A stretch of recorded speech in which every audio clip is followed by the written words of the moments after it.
दोस्तों, आज हम लेकर आए हैं 3 अंधे सिपाही की कहानी। अगर आपको हमारी यह कहानी पसंद आए तो कृपया वीडियो को लाइक करें, चैनल को सब्सक्राइब करें और बेल आइकन को जरूर दबाएं। तो चलिए दोस्तों, कहानी की तरफ बढ़ते हैं। गांव का नाम था रसूलपुर। हरियाली से घिरा हुआ, दूर दराज बसा ये गांव बाहर की दुनिया से लगभग कटा हुआ था। वहां ना तो कोई बड़ा व्यापारी आता था, न कोई अफसर और ना ही कोई परदेसी। गांव के लोग अपनी ही दुनिया में मग्न रहते थे। किसानी, पूजा पाठ और चौपाल की चर्चाएं, यही उनकी दिनचर्या थी। लेकिन उस साल सावन की पहली बारिश के बाद कुछ ऐसा हुआ जिसने पूरे गांव की नींद उड़ा दी। एक अंधेरी शाम थी। बारिश की फुहारें अब भी गिर रही थी। गांव के बाहर की कच्ची सड़क पर 3 आदमी नजर आए। उनके हाथ में एक लंबी लकड़ी थी जिस पर वे चलते जा रहे थे। उनके चेहरे पर कपड़ा बंधा था और आंखों पर मोह की काली पट्टी। गांव के दरवाजे तक पहुंचते पहुंचते कुछ बच्चों ने उन्हें देख लिया और दौड़ते हुए चौपाल तक पहुंचे।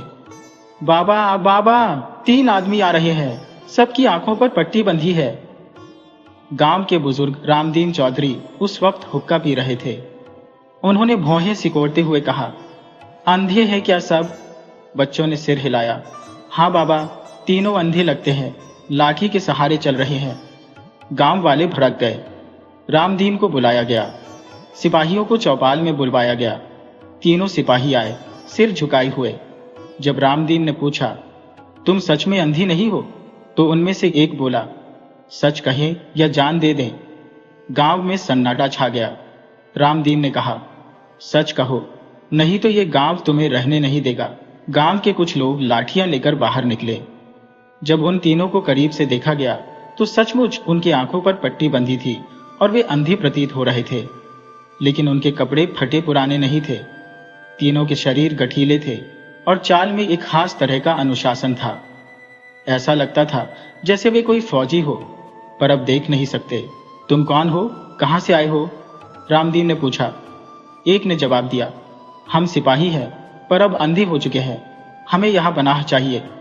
गांव वाले चौंक गए। सिपाही, और वह भी अंधे? कौन सी लड़ाई में आंखें गई? एक और सिपाही बोला, हम एक युद्ध में घायल हुए, हमारी आंखें चली गई। अब कहीं जगह नहीं मिली तो सोचा कि किसी शांत जगह जाकर जीवन बिताएं।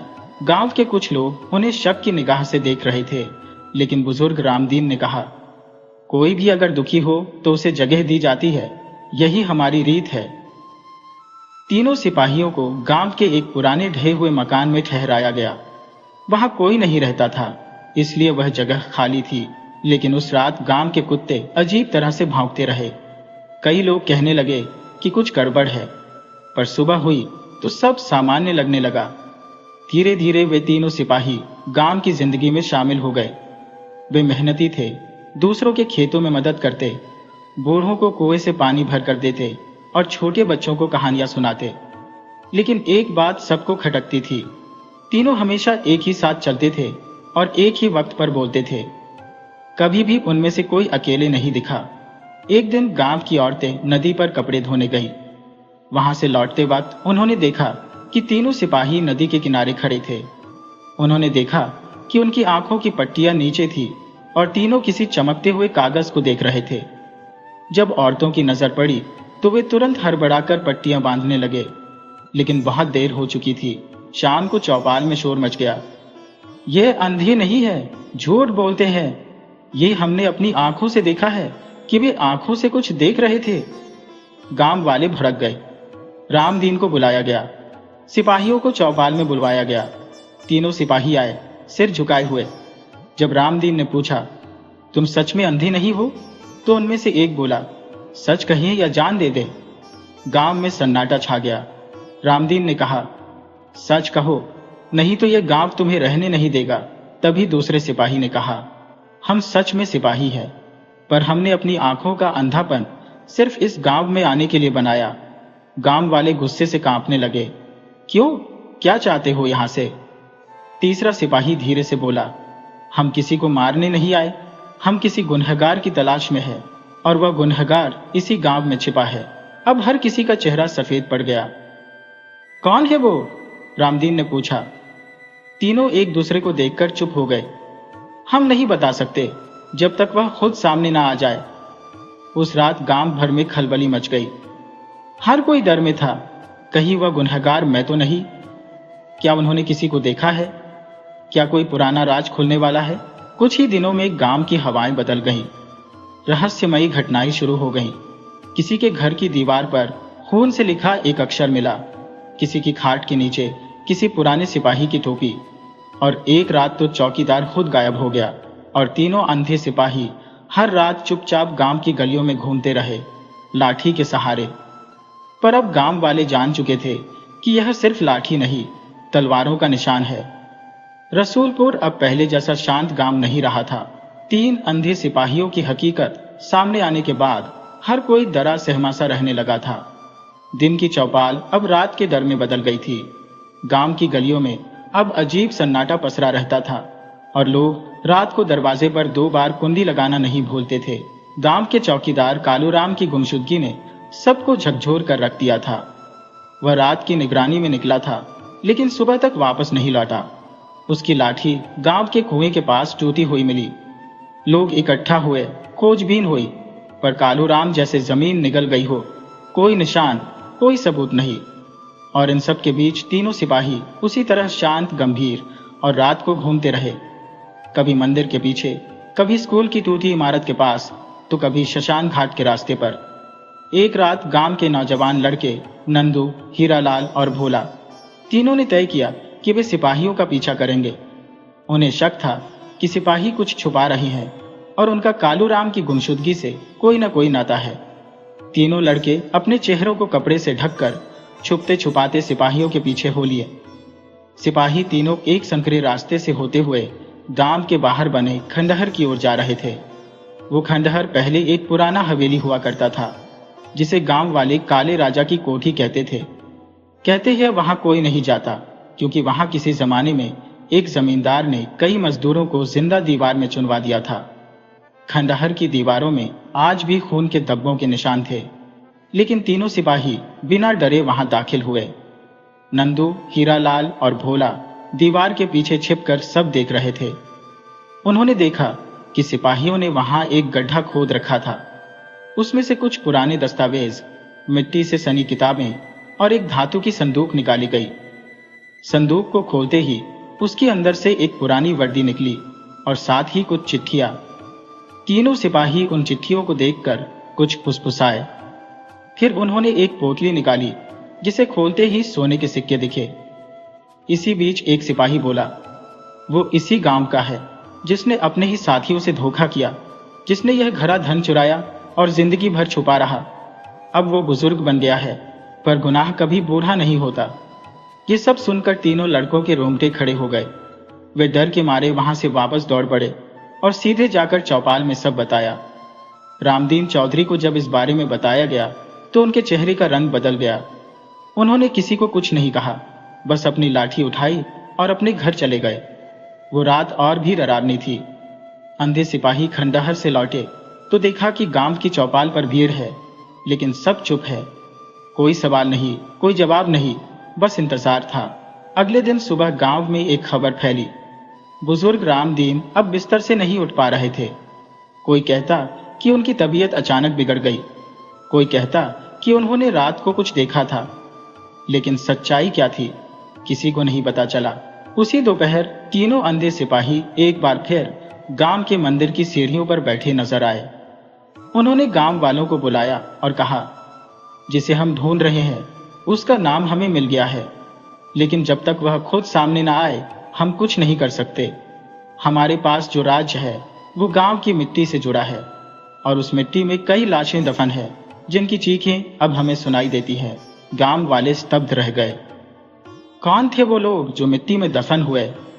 क्या वह मजदूर थे जिनका जिक्र काले राजा की कोठी से जुड़ी कहानियों में होता था? और क्या सिपाहियों के पास उन सब के राज्य थे? उसी रात गांव के तालाब के पास एक बुजुर्ग की लाश मिली। उसके गले में एक ताबीज था जिसमें एक पुराना नाम लिखा था, लाला राम। यह नाम किसी को याद नहीं था सिवाय अंधे सिपाहियों के। उन्होंने सबको बताया, लाला राम वही है जिसने उन मजदूरों को दीवारों में चुनवाया था। उसी के नाम पर काले राजा की हवेली बदनाम हुई और यह वही ताबीज है जो हमने संदूक में रखा पाया। गांव की हवा में अब रहस्य और मौत की गंध थी। हर दिन कोई ना कोई नया चेहरा संदेह के घेरे में आता, कोई पुरानी बात सामने आती और हर बार तीनों सिपाही किसी नए रास्ते पर निकल पड़ते। अब गांव वालों को समझ में आने लगा था कि यह सिपाही केवल अपनी आंखों से नहीं बल्कि गांव के दिल से सच्चाई निकालने आए हैं और उनकी अंधी आंखें शायद सबसे ज्यादा देख सकती हैं। लेकिन सवाल यह था, ये सब खोज किस लिए? और सिपाही क्या सच में इंसाफ की तलाश में है या उनका मकसद कुछ और है? रसूलपुर गांव की फिजा में अब सन्नाटा नहीं बल्कि सवाल गूंजते थे। हर घर, हर दीवार, हर आंगन में कोई ना कोई रहस्य छुपा था और तीनों अंधे सिपाही उन्हीं रहस्यों को एक एक कर खोलने निकले थे। उनकी मौजूदगी अब गांव वालों को डराने के बजाय उन्हें खुद से सवाल करने पर मजबूर करती थी। लोग खुद अपने अतीत में झांकने लगे थे। कोई पुरानी गलती उन्हें बेचैन कर रही थी, कोई भूला हुआ राज रात को नींदें उड़ा रहा था। उसी समय गांव में एक नई हलचल मची। गांव के पुराने विद्यालय की जमीन को लेकर कुछ दस्तावेज तहसील से गांव पहुंचे थे। इसमें कुछ ऐसे नाम थे जिन्हें गांव वाले कब का भूल चुके थे। जिनके नाम पर जमीन थी वे लोग कभी गांव से अचानक गायब हो गए थे। इन नामों में एक नाम था बच्चन सिंह। ये नाम सुनकर गांव के बुजुर्गों में हलचल मच गई। एक खामोशी सी दौड़ गई पूरे चौपाल में। कोई कुछ बोलता नहीं पर नजरों में डर साफ दिखता। बच्चन सिंह कोई आम आदमी नहीं था। कहते हैं वह एक समय गांव का पटवारी हुआ करता था, बेहद तेज लेकिन उतना ही चालाक और लोभी। दस्तावेज बताते थे कि उसने विद्यालय की जमीन को हथियाकर कई परिवारों को गांव से बाहर निकलवाया था। वो लोग फिर कभी लौटे नहीं और अब वर्षों बाद जब उसकी संपत्ति के कागज बाहर आए तो सबकी नजरें तीनों अंधे सिपाहियों पर टिक गईं। उन्हीं दिनों गांव में एक सनसनीखेज बात सामने आई। गांव की सरहद पर एक पुराना कुआं जो सालों से सूखा पड़ा था, अचानक उसमें पानी भर गया। लेकिन वह पानी काला था, गाढ़ा, स्याह और बदबूदार। जब गांव के कुछ नौजवानों ने उस कुएं के पास जाकर देखा तो नीचे कुछ अस्थियां दिखी। पुलिस को बुलाया गया, जांच हुई। पाया गया कि वे हड्डियां कम से कम 25 से 30 साल पुरानी थी। गांव में एक बार फिर सरसराहट फैल गई। उस रात तीनों अंधे सिपाही गांव के तालाब के किनारे खामोश बैठे थे। उनके पास एक पुरानी तस्वीर थी, 4 लोगों की तस्वीर। तस्वीर में एक शख्स को काटा गया था। बाकी 3 लोगों की पहचान गांव के लोगों ने की। एक था पुराना प्रधान, दूसरा था सत्तार खान और तीसरा, हाँ, वही बच्चन सिंह। अगले दिन गांव के बीचों बीच सभा बुलाई गई। सिपाहियों ने गांव वालों से एक एक कर सवाल पूछना शुरू किया। सत्तार खान को आखिरी बार कब देखा गया? किसी ने जवाब नहीं दिया। पुराना प्रधान किस हाल में मरा था? कोई बोला हृदयघात से। लेकिन अंधे सिपाही बोले नहीं, वो जहर से मरा था। हमें उसकी लाश के पास एक संदिग्ध जड़ी बूटी मिली थी जिसे गांव के वैद्य भी नहीं पहचान पाए। गांव वालों की आंखें फटी की फटी रह गईं। उन्होंने जो सुना उसे मानना मुश्किल था। अब अंधे सिपाही सिर्फ सवाल नहीं कर रहे थे बल्कि जवाब भी खुद दे रहे थे, जैसे उन्हें सब पता हो, जैसे अंधापन उनकी कमजोरी नहीं बल्कि सच को देखने की एक शक्ति हो। इसी बीच गांव के सबसे पुराने घर में एक धमाका हुआ। यह वही घर था जहां बच्चन सिंह कभी रहा करता था। लोग दौड़े, दरवाजा तोड़ा गया। अंदर एक तहखाना मिला।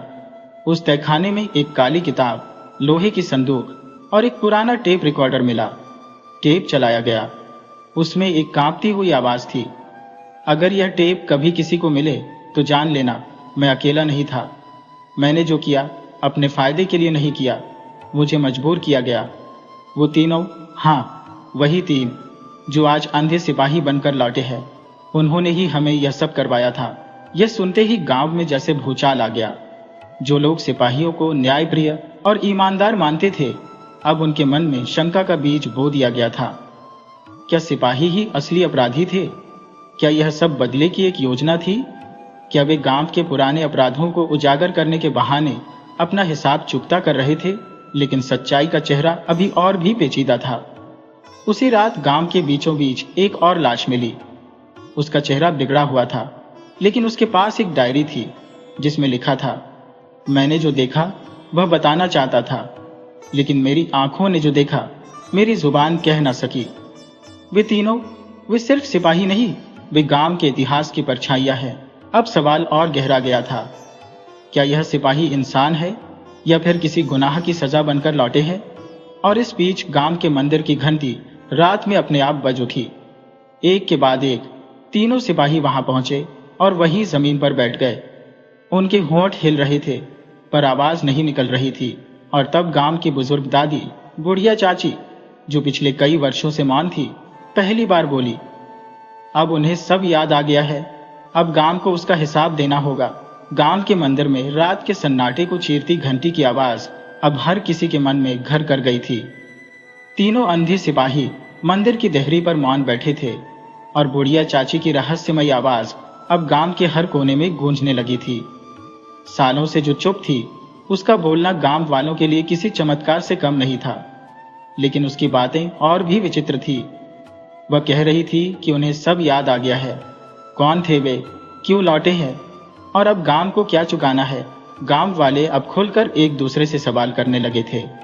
तीनों सिपाहियों की पहचान को लेकर जितनी कहानियां पहले थी, अब उससे कहीं ज्यादा अफवाहें फैल गई। कोई कहता, यह तीनों असल में उन बच्चों की आत्माएं हैं जिन्हें कभी गांव के ताकतवर लोगों ने जमीन के लिए जिंदा गाड़ दिया था। कोई कहता, यह तीनों वही लोग हैं जो कभी गांव के रक्षक थे पर गांव वालों की गद्दारी के कारण मारे गए और अब सच्चाई को उजागर करने आए हैं। उस रात हवा बहुत तेज चली। गांव के तालाब में पानी बेकाबू होकर ऊपर तक लहराने लगा। मंदिर के पीछे का पुराना नीम का पेड़ खुद ब खुद गिर पड़ा और उसके नीचे से एक पत्थर की पटिया मिली। उस पर कुछ उकेरा हुआ था। 3 नाम, एक तारीख और एक शपथ। नाम थे धर्मा, लखन और हाशिम। तारीख थी आज से ठीक 50 साल पहले की और शपथ थी सत्य की रक्षा, चाहे आंखें छीन ली जाए। अब सब कुछ साफ होने लगा था। तीनों सिपाही धर्मा, लखन और हाशिम असल में गांव के ही थे। बचपन से तीनों घनिष्ठ मित्र। इनकी आंखों की रोशनी गांव की जमीन के लिए हो रही साजिशों की बलि चढ़ गई थी। उन पर झूठा आरोप लगाया गया था कि उन्होंने गांव के मंदिर की संपत्ति लूटी। जब उन्होंने अपना बचाव करने की कोशिश की तो गांव के प्रभावशाली लोगों ने मिलकर उनकी आंखें फोड़ दी और उन्हें गांव से बाहर निकाल फेंका। सबूत मिटा दिए गए। तीनों अंधे हो चुके थे पर जिंदा थे। उन्होंने जिंदगी तो किसी तरह गुजारी, लेकिन दिल में एक ही आग थी, सच्चाई को सामने लाना।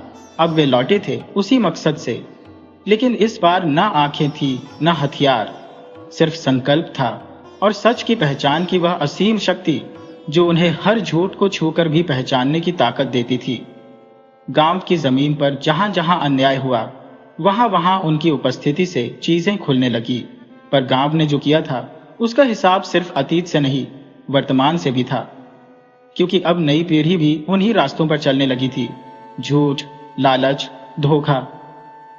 सिपाहियों ने गांव के हर घर में जाकर एक एक इंसान से उसकी जिंदगी के सबसे छुपे हुए सच पूछे। और जब कोई झूठ बोलता तो उसका चेहरा बदल जाता, जैसे किसी अंधेरे से ढक जाए। और जब कोई सच बोलता तो उसके चारों ओर एक हल्का सा उजाला फैलता। बुढ़िया चाची, जो गांव की सबसे पुरानी गवाह थी, वह अब एक एक राज बताने लगी। उसने कहा, धर्मा मेरा भाई था, लखन मेरा मंगेतर और हाशिम मेरे बेटे जैसा। ये सुनते ही गांव की भीड़ सन रह गई। बुढ़िया चाची ने खुद स्वीकार किया कि वह भी कभी चुप रही क्योंकि उसे डर था, लेकिन अब जब वे लौटे हैं तो उसे भी मान तोड़ना पड़ा। अगली सुबह गांव के चौपाल पर तीनों सिपाही खड़े थे, सामने पूरे गांव की भीड़। उन्होंने कहा, हम कोई बदला लेने नहीं आए थे, हम बस यह देखना चाहते थे कि क्या गांव अब भी वह है जहां से हमें आंखों के बिना निकाल दिया गया था, या अब इसमें इंसानियत है। एक लंबी खामोशी के बाद एक बूढ़ा व्यक्ति सामने आया। वह वही पुराना प्रधान था जिसने झूठी गवाही दी थी। कांपते हुए घुटनों के बल गिर गया। कहा, मैंने बहुत पाप किया, अब जो सजा दो मैं तैयार हूं। उसके बाद कई लोग सामने आए और हर कोई अपनी गलती कबूल करता गया। अंधे सिपाही मुस्कुराए। पहली बार उनकी आंखें भले न थी, पर उनके चेहरे पर संतोष की रोशनी थी। उन्होंने कहा, हम अब जा रहे हैं, लेकिन अगर इस गांव ने फिर कभी किसी मासूम की आंखें छीनी तो अगली बार हम इंसान नहीं, उस अंधकार के रक्षक बनकर लौटेंगे जिसे कोई मिटा नहीं सकेगा। उसी रात गांव के मंदिर की घंटी आखिरी बार बजी। गांव की हवाओं में एक नमी सी घुली और तीनों सिपाही, जो वर्षों से न्याय की खोज में अंधकार में भटक रहे थे, गांव से निकल गए।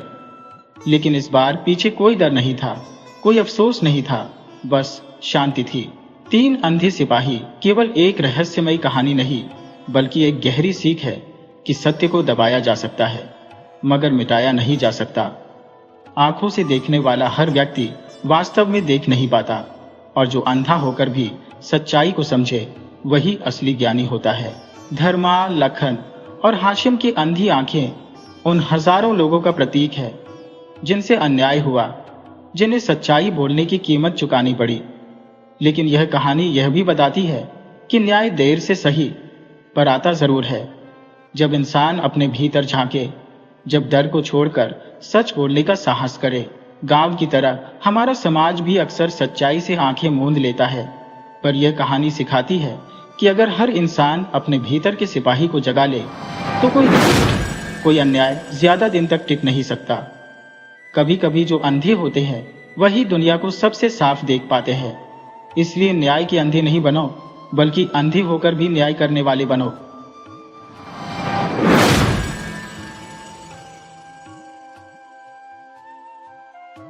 पुराने जमाने की बात है।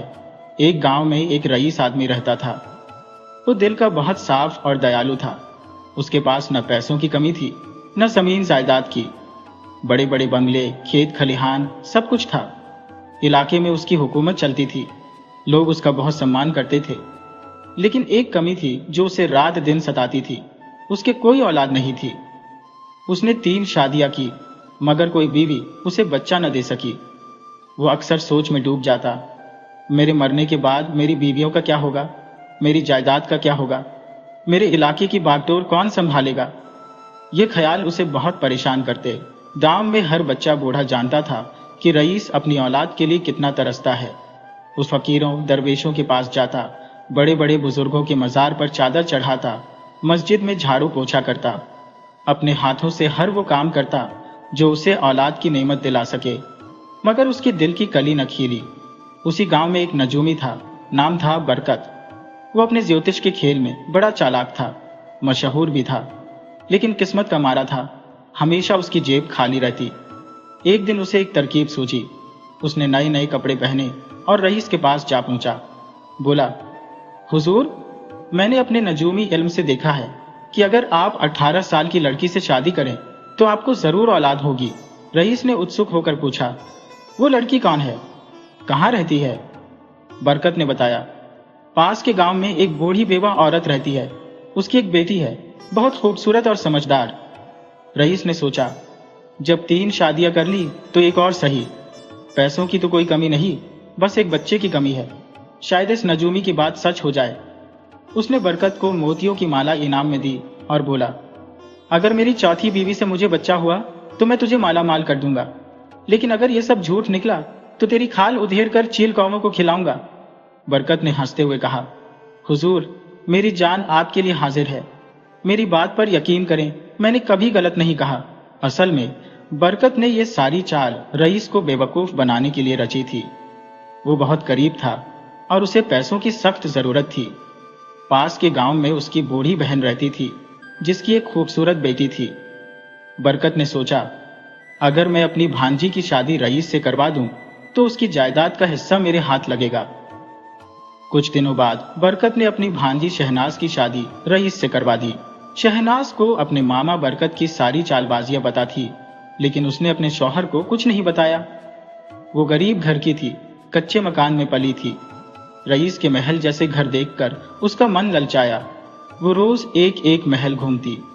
जब सारे महल देख लिए तो रईस ने कहा, मेरा एक पुराना महल है जो गांव से दूर है, उसे तुमने नहीं देखा, मेरे बाप दादाओं ने बनवाया था। शहनाज मचल उठी, मुझे वो महल दिखाइए।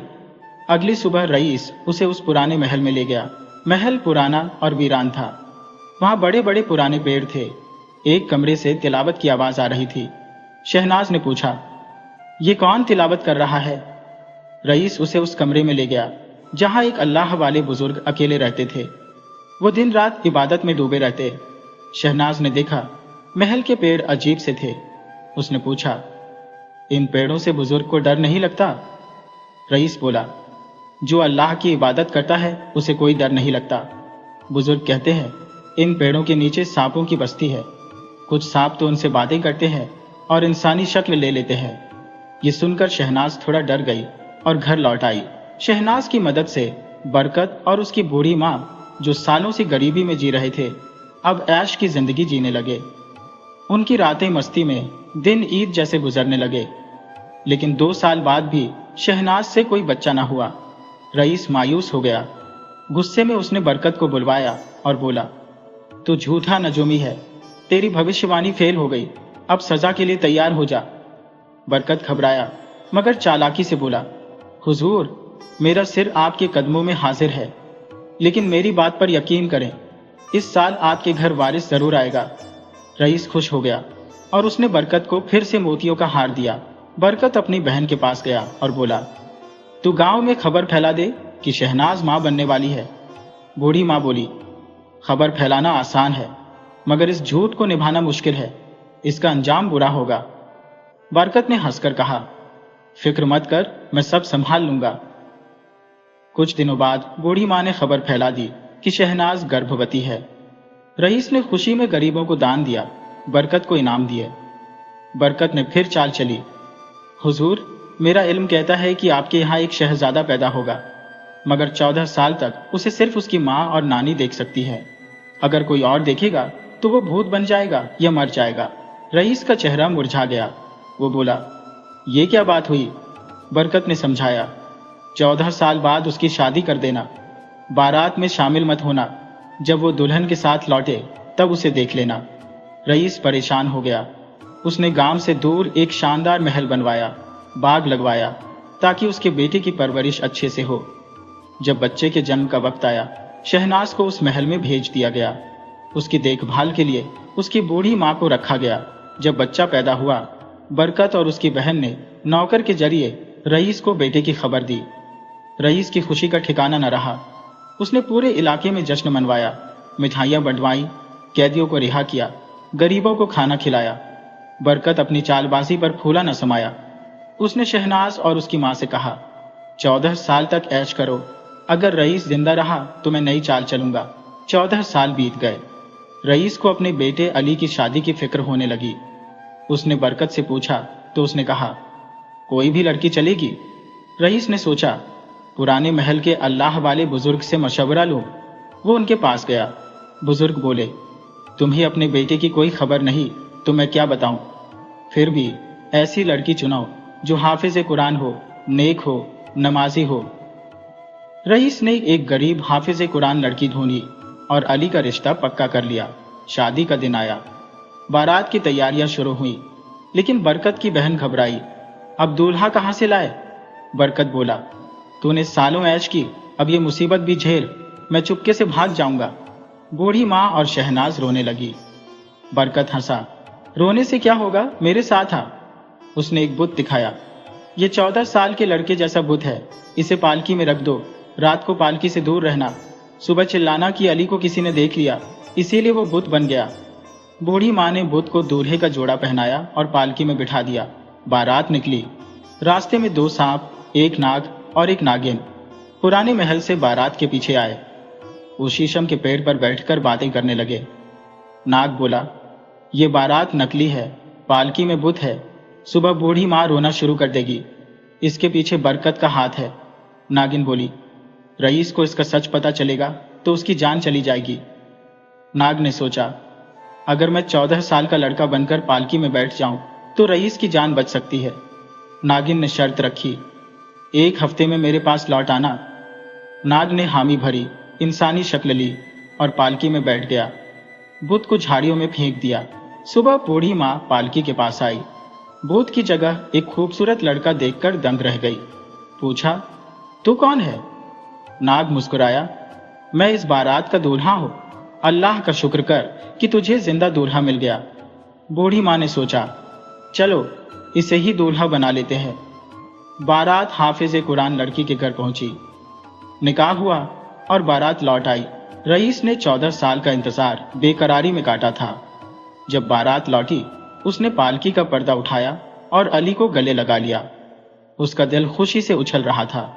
उसने जश्न मनवाया, महल को सजवाया, लेकिन नाग को इंसानों की दुनिया का ऐश और आराम इतना भाया कि वो अपनी नागिन को भूल गया। उधर नागिन अपने नाग का इंतजार करते करते थक गई। उसने अपने कुनबे को बुलाया और बोली, मैं अपने नाग को ढूंढने जा रही हूँ। वो जंगल भटकती रही और आखिरकार रईस के महल पहुंची। रात को महल में घुसने की कोशिश की, मगर रास्ते बंद थे। सुबह एक खादिम ने उसे देख लिया और साफ साफ चिल्लाने लगा। कई खादिमों ने मिलकर नागिन को घेर लिया। उसने 2 खादिमों को दस लिया, मगर बाकियों ने उसका मुंह कुचल दिया। अली, नाग बाहर निकला और शोर सुना। खादिमों ने बताया कि एक सांप को मार दिया गया। अली ने नागिन को मरा देखा तो उसकी आंखों में आंसू आ गए। वो अपने वादे की खिलाफी और नागिन की मौत का गम लेकर अल्लाह वाले बुजुर्ग के पास गया। बोला, मेरी नागिन मर गई। अगर मैं बदला लूं तो मेरी बीवी और रईस को मेरा सच पता चल जाएगा। बुजुर्ग बोले, तू इंसान नहीं, ये मैं जानता हूं, मगर अपनी हाफिज़े कुरान बीवी से झूठ मत बोल। जो मर गया उसका गम छोड़, अपनी नई जिंदगी देख। अली महल लौटा। उसे डर था कि उसके कुनबे वाले उसकी बीवी को नागिन का कातिल समझकर दस न ले। उसने बीवी को नसीहत दी, कांच की चूड़ियां मत पहनना, मटर की फलियां मत खाना, ग्वालिन से दूध मत लेना, फूलों के गजरे मत लगाना, ये हमारी रीत नहीं। बीवी ने वादा किया। कुछ दिन बाद एक चूड़ी वाली आई। बीवी ने कहा, कांच की चूड़ियां हमारी रीत नहीं। चूड़ी वाली बोली, अपने शौहर से पूछ, उनकी जात क्या है। रात को बीवी ने अली से पूछा। अली बोला, मेरी जात मत पूछ, पछताएगी। कुछ दिन बाद मालिन आई, फूलों के गजरे और मटर की फलियां लेकर। बीवी ने फिर वही जवाब दिया। मालिन बोली, अपने शौहर की जात पूछ। अली ने फिर टाल दिया। फिर ग्वालिन आई। बीवी ने दूध लेने से मना किया। ग्वालिन बोली, तेरे शौहर की जात क्या है। आखिर बीवी ने जिद पकड़ी, मुझे तुम्हारी जात जाननी है। अली परेशान हो गया। बोला, सुबह मेरे साथ पुराने महल चल, वहां बताऊंगा। सुबह वो पुराने महल पहुंचे। अली ने एक घने पेड़ की जड़ के पास कपड़े उतारे और बोला, आखिरी बार कहता हूं, मेरी जात मत पूछ। बीवी ने जिद की। अचानक अली इंसान से सांप बन गया और रेंगने लगा। बीवी का दिल धड़कने लगा। उसे याद आया कि ये उसका शौहर है। उसने सांप को पकड़ने की कोशिश की, मगर वो सुराख में गायब हो गया। बीवी रोती बिलखती इधर उधर भटकने लगी। आखिर एक कुएं पर पहुंची, जहां कुछ लड़कियां पानी भर रही थी। उनकी आंखें अजीब थी, न चूड़ियां न जेवर। बीवी ने पूछा, इतना पानी कहां ले जा रही हो। एक लड़की बोली, हमारे मामा इंसानों में रहकर आई हैं, उनके बदन से इंसानों की बू आ रही है, तो हम उन्हें नहला रहे हैं। बीवी को यकीन हो गया कि मामा उसका शौहर है। उसने चुपके से अपनी अंगूठी लड़की के मटकी में डाल दी। नाक को नहलाते वक्त अंगूठी गिरी। उसने पहचान लिया कि ये उसकी बीवी की है। उसने भांजी से पूछा, ये अंगूठी कहां से आई। भांजी बोली, कुएं पर एक औरत थी, थकी हारी, आंखों में आंसू। नाक का दिल भर आया। वो कुएं पर दौड़ा। अपनी बीवी को देखा तो उसका मुरझाया चेहरा देखकर रहा न गया। उसने इंसानी शक्ल ली और बोला, बेगम, मैंने सोचा तू जिद्दी है, इसलिए तुझे छोड़ आया, मगर तेरा प्यार देखकर समझ गया कि तू मुझसे बहुत मोहब्बत करती है। बीवी की आंखों में आंसू थे। वो चुप रही। नाक ने कहा, मेरे कुनबे के पास चल, शायद वो हमें साथ रहने दे। वो दोनों कुनबे के पास गए। नाक ने सारी कहानी सुनाई, कैसे बरकत ने रईस को ठगा, कैसे वो सांप से अली बना, कैसे उसकी नागिन मारी गई। बोला, मेरी बीवी को मेरी सच्चाई पता है, फिर भी वो मुझे चाहती है, मुझे इसके साथ रहने दो। कुनबे ने कहा, तुझे वफादारी की इज्जत है, जा अपनी बीवी के साथ इंसानों की दुनिया में खुश रह। वो दोनों पुराने महल में अल्लाह वाले बुजुर्ग के पास गए। बुजुर्ग बोले, रईस को सच्चाई बता दो। वो रईस के महल पहुंचे। रईस उनकी जुदाई से गमजदा था।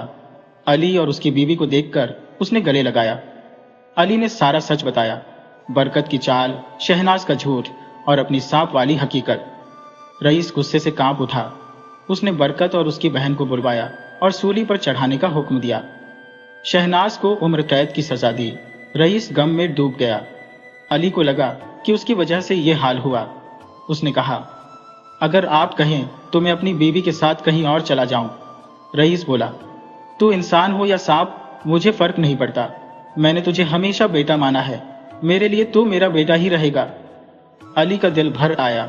उसने कहा, अब्बा जान, शायद अल्लाह ने मुझे आपका बेटा बनाया, आपकी जायदाद मैं संभालूंगा। रईस ने उसे गले लगाया और वो सब हंसी खुशी साथ रहने लगे। नोट: कहानी को बोलचाल की हिंदी में आम शब्दों के साथ पूरी तरह से दोबारा लिखा गया है। हर वाक्य और पैराग्राफ को नया रूप दिया गया है, मगर मूल कहानी, किरदारों के नाम बरकत, शहनाज, अली आदि और घटनाएं वही रखी गई है। फारिकल मैजिक के तहत कहानी को रोचक, सरल और आकर्षक बनाया गया है, जिसमें समानार्थी शब्द, बोलचाल की भाषा और भावनात्मक उतार चढ़ाव का ख्याल रखा गया है।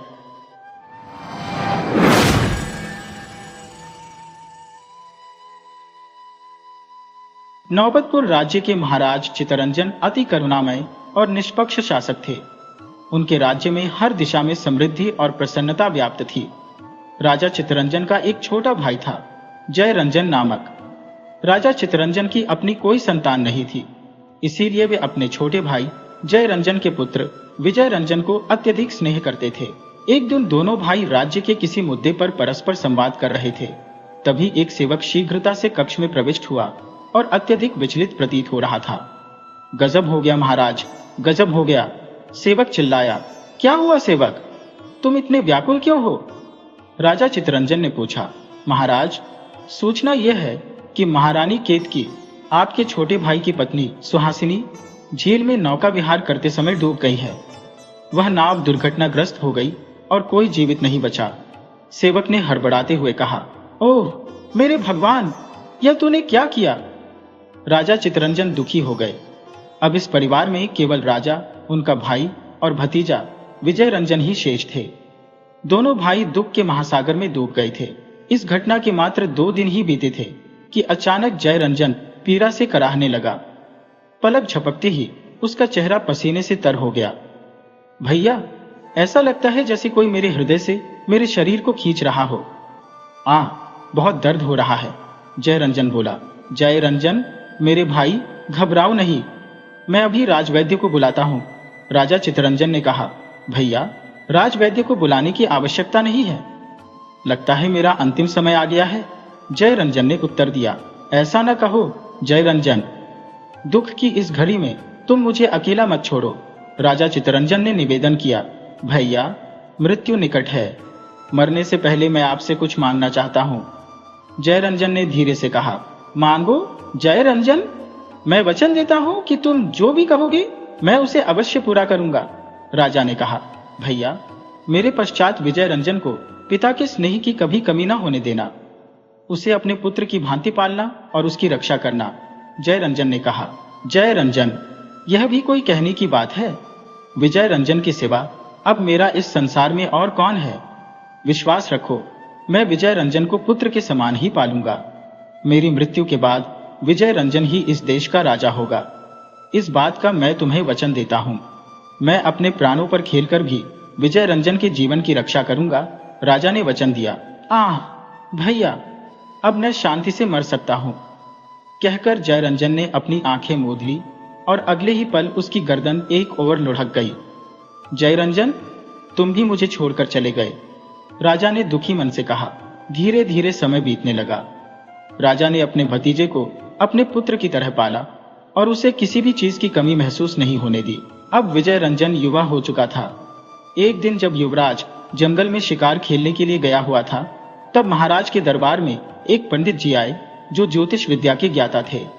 राजा ने उनका स्वागत किया और उनसे युवराज विजयरंजन का भविष्य जानना चाहा। ज्योतिष महाराज ने अपनी गणना करने के पश्चात अकेले में महाराज को बताया। युवराज, विजयरंजन आपका वास्तविक पुत्र नहीं है। जी पंडित जी, तो? राजा ने पूछा। महाराज, मेरी विद्या कहती है कि कुछ समय के पश्चात युवराज आपके खिलाफ बगावत करने वाले हैं। मेरा सुझाव है कि आप उसे देश निकाला दे दें, क्योंकि वह शीघ्र ही आपको बंदी बनाकर स्वयं राजा बनने की चेष्टा करेगा। पंडित ने उत्तर दिया। नहीं, ऐसा नहीं हो सकता पंडित जी, वह तो मुझसे बहुत स्नेह करता है, राजा ने कहा। महाराज, मेरी विद्या कभी गलत नहीं होती। यही सत्य है कि वह शीघ्र ही आपको बंदी बनाकर स्वयं राजा बन जाएगा। इसलिए मेरा विचार है कि आप आज ही उसे देश निकाला दे दें, तो शायद आप बच सकते हैं। पंडित ने आग्रह किया। परंतु पंडित जी, मैंने उसके मरते पिता को वचन दिया था कि मैं हमेशा उसका ख्याल रखूंगा और मेरे बाद वही मेरा उत्तराधिकारी होगा। मैं वचन भंग नहीं कर सकता, राजा ने उत्तर दिया। महाराज, मेरा कार्य आपको सावधान करना था, आगे आपकी इच्छा, कहकर ज्योतिषाचार्य वहां से चले गए और महाराज गहरी चिंता में डूब गए। धीरे धीरे कुछ समय बीता और महाराज इस बात को लगभग भूल ही चुके थे। कुछ दिनों के बाद युवराज फिर से शिकार खेलने के लिए वन में गया। जैसे ही वह वन में पहुंचा, उसे एक अति सुंदर हिरण दिखाई दिया। युवराज ने अपना घोड़ा उस हिरण के पीछे लगा दिया, परंतु हिरण अत्यधिक तेज गति से उल्टा कूदता न जाने कहां झाड़ियों में छिप गया। युवराज सोचने लगा, हिरण तो कहीं दिखाई नहीं दे रहा, कहां चला गया वह? तभी उसकी दृष्टि एक ओर पड़ी। उसने देखा कि एक ऋषि महाराज नदी में स्नान कर रहे थे। मुझे उनके पास जाकर हिरण के बारे में पूछना चाहिए, शायद उन्होंने उसे देखा हो। विजय रंजन घोड़े से उतरकर ऋषि की ओर चल पड़ा।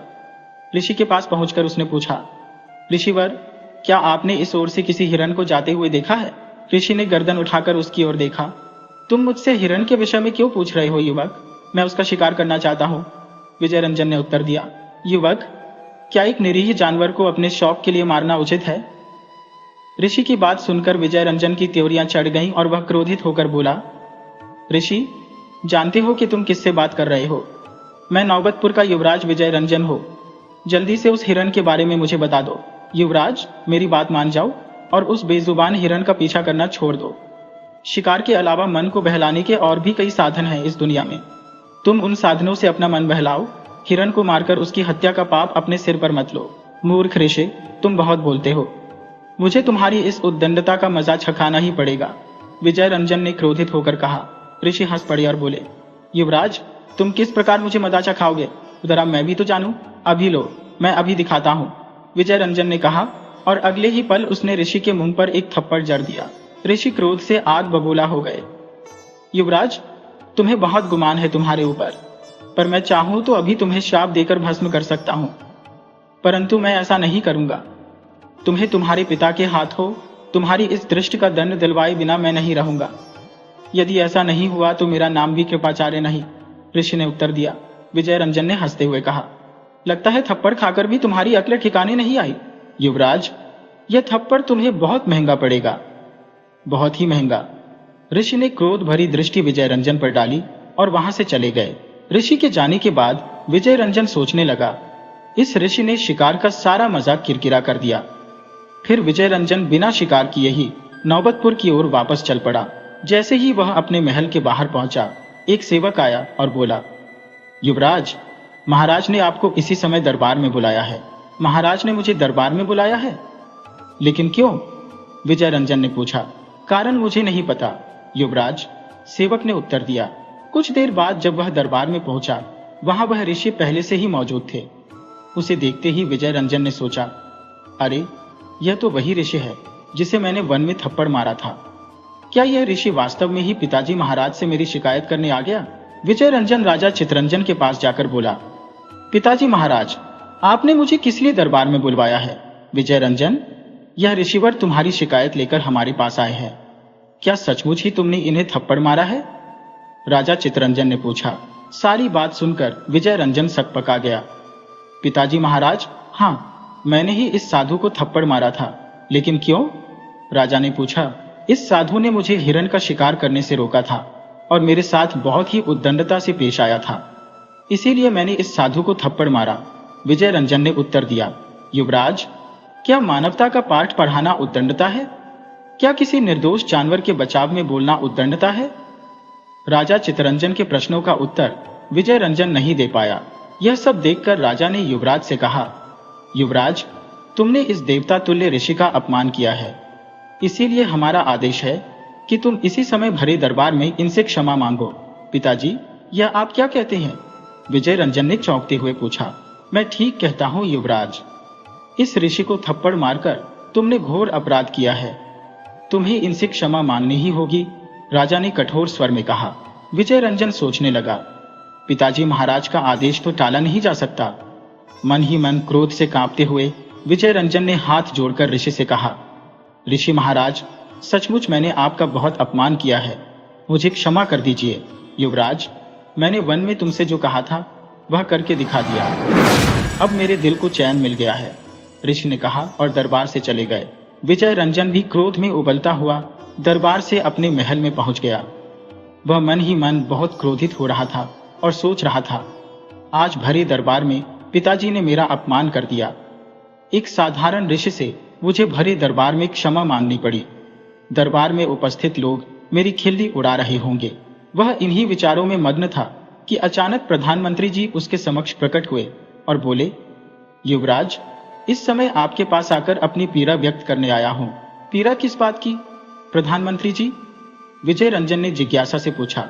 युवराज, आज भरे दरबार में महाराज ने आपका जैसा अपमान किया, उसके लिए मैं आपसे पीड़ा व्यक्त करने आया हूं।